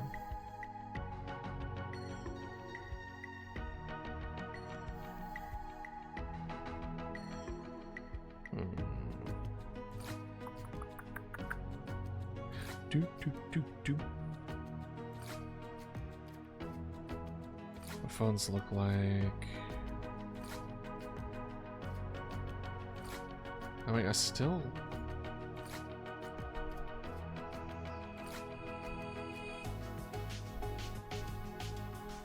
Because I don't want... Okay, so I can say what I don't want. I don't want phones that we have like cords to, but because I don't want there being any kind of animation as far as answering the phone. You just click on the phone in the game, and then it's almost like it connected to your headset. Right? You hear it. It's not necessarily on speaker, because that would be crazy. But it brings you directly, it like puts it into your headset so you can talk to it, right?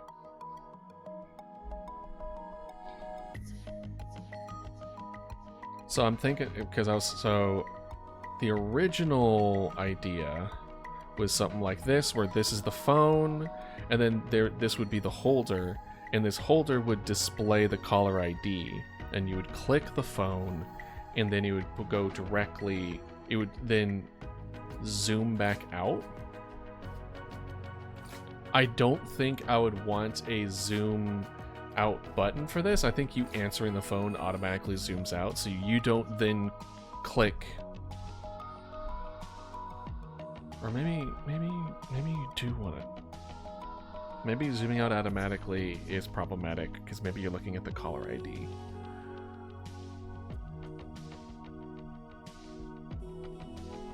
Or maybe you can just click the phone from here to answer it. But if you want to see the caller ID, then you have to click like to like zoom in over here to then click the phone. I don't know. I don't know, man. I don't know, man. Oh, man. Oh.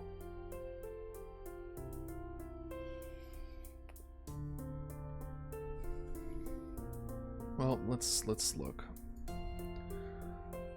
So the phone, I like where the phone is, kind of. Let's actually move it just a little bit more.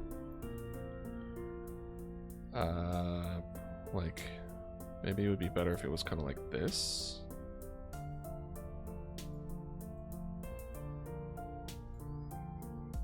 What is the difference between these two? Let's do 50.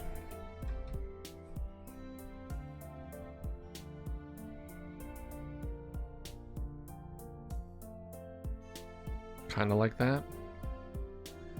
And then we will go to computer's fine. Numpad.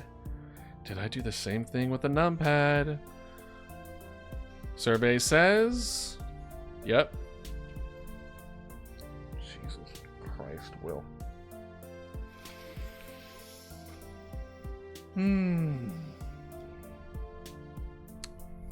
Hey, this is a learning experience for us all. When you are transforming objects in Godot, be sure to transform the source and not the meshes. Unless you specifically want the meshes to like it's okay to do individual meshes if it's within the same body, right? But the main moving around, especially like position changes, should be in the main first node. Otherwise, everything's going to be off. Everything's going to be thrown off. So, learn from me. Be better than me. Okay. All right.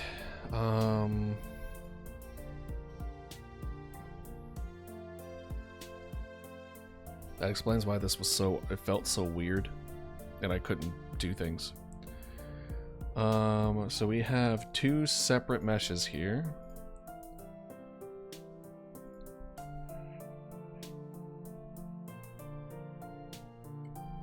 Are we going to try to reinstate it?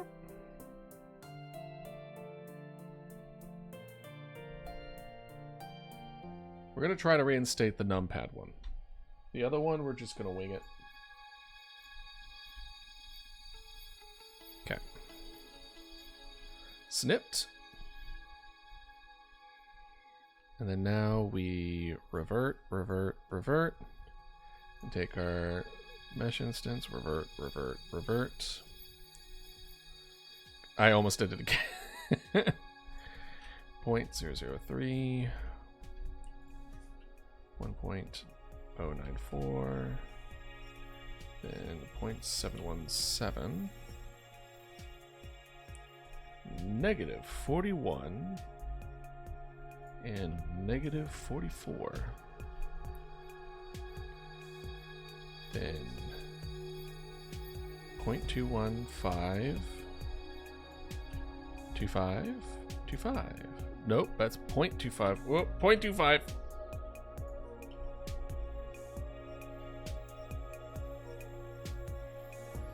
Okay, that's not terrible. That's not terrible.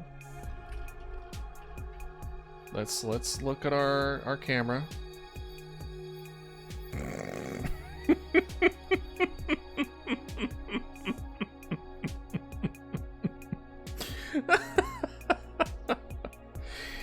Oh yeah, no, that's fine.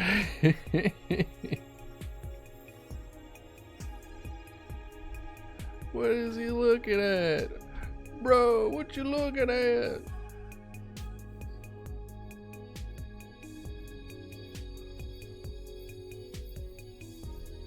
Negative 90. And then I'm just gonna do that. Okay. Look how easy that was. It's crazy. And then we're gonna scale. Nope.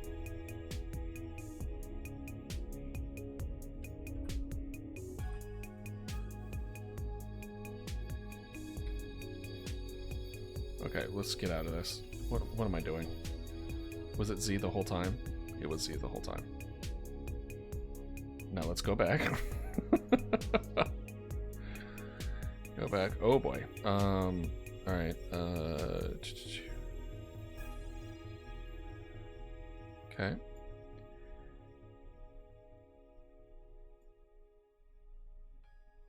Just a little bit more like that. So it's like 1.8.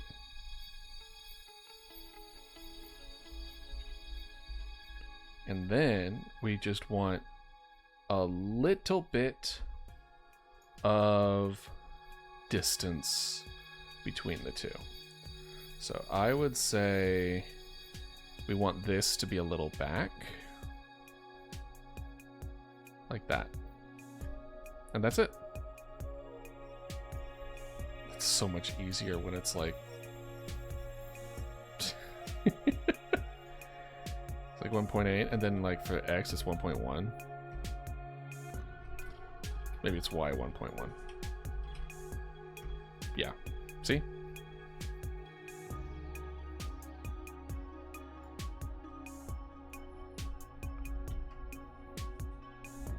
We'll do 1.85. Well, so 8.2 is enough, so let's just do that.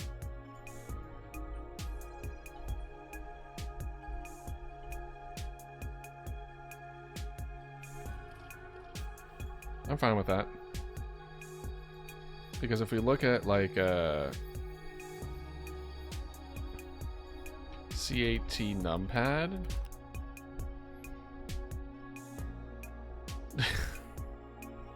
CAD idealist. CAD numpad, not CAT, not the cat notepad. CAD. This is the professional one, huh? What is it? Okay. Yeah, okay.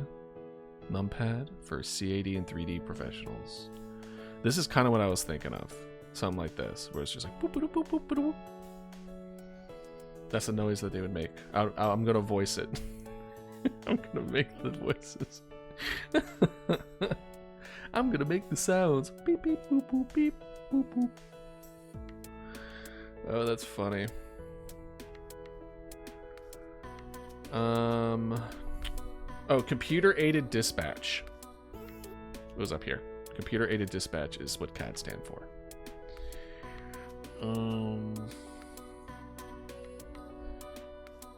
New keyboard design for CAD professionals, creatives, and makers. Let's honestly check it out. Let's look. Let's see. We got 5 minutes. Let's unwrinkle the brain a little bit, maybe. Revolutionizing. After revolutionizing the 3D navigation experience by introducing the Space Mouse. You don't say. We wanted to innovate the way users interact with commands, with CAD environments, design programs, as well as daily applications. Okay. Improved comfort and workflow. Look at the angle. It's a different angle. Ergonomics. That's fair. That's fair.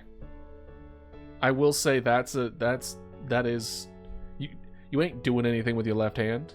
At least I hope you're not doing anything with your left hand.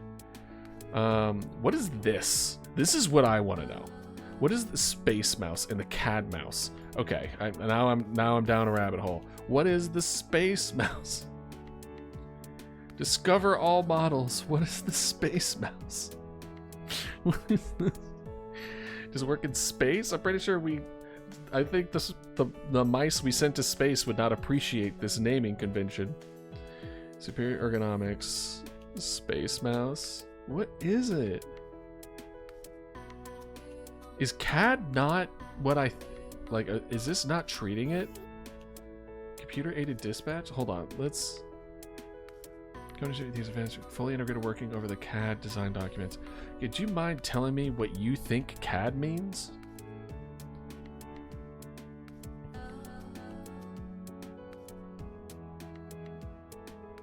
Because I think we have different definitions of CAD.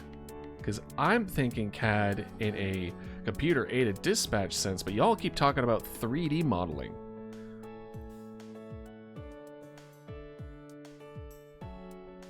Okay, let's see here. CAD numpad, CAD, computer-aided dispatch numpad. Okay.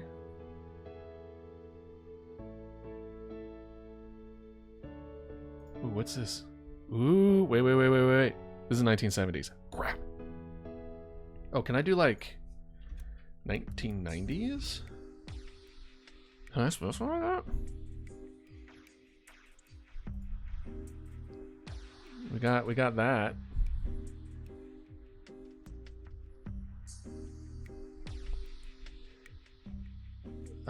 Let's do keypad instead of, oh yeah, keypad.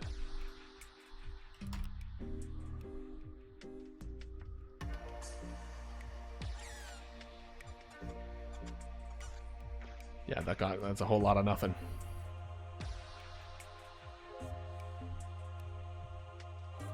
Yeah, this is definitely, it's also not num pad, it's a number pad idealist.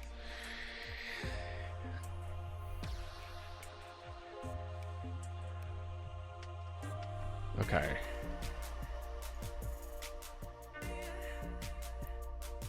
This is kind of cool though, but it's 1970s. Let's see what's on it. Oh boy. Okay. Response, allow, history, roster, update, create hot incident, save, rest, print, first page, swap. I'm seeing if there's any buttons that we should consider. Well, that was one of the first cities to move to computer-assisted dispatch system. Boeing created the next day. So keyboards, we use one. Okay. Should we have like a history of the CAD system in our game? It's kind of like a everything that we've learned in this system, just like put it in there for other people to learn.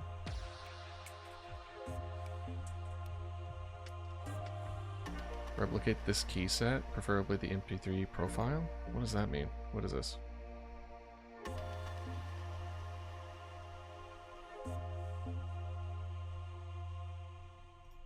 Is there just more to it that I didn't consider? Oh boy.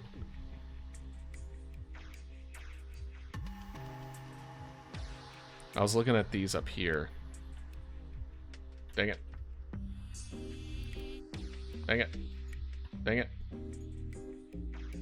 Whatever. Okay. I know how to computer mostly. All right. I think we're good. I think we're done. I think that's it for today. Let's look at our thing. This is what we did. We added all the cameras to the different locations. We tried to make it look pretty. Broke it, fixed it. Somehow worse than before. But you know, overall pretty decent day. So thank all of you who have joined me today as I flounder around Godot for 4 hours. Hopefully it was enjoyable or at the very least have me up in the background to drown out the silence. And yeah. And hopefully I'll see y'all Sunday. So with that being said, hope you all have a wonderful day and take care. Have a good one.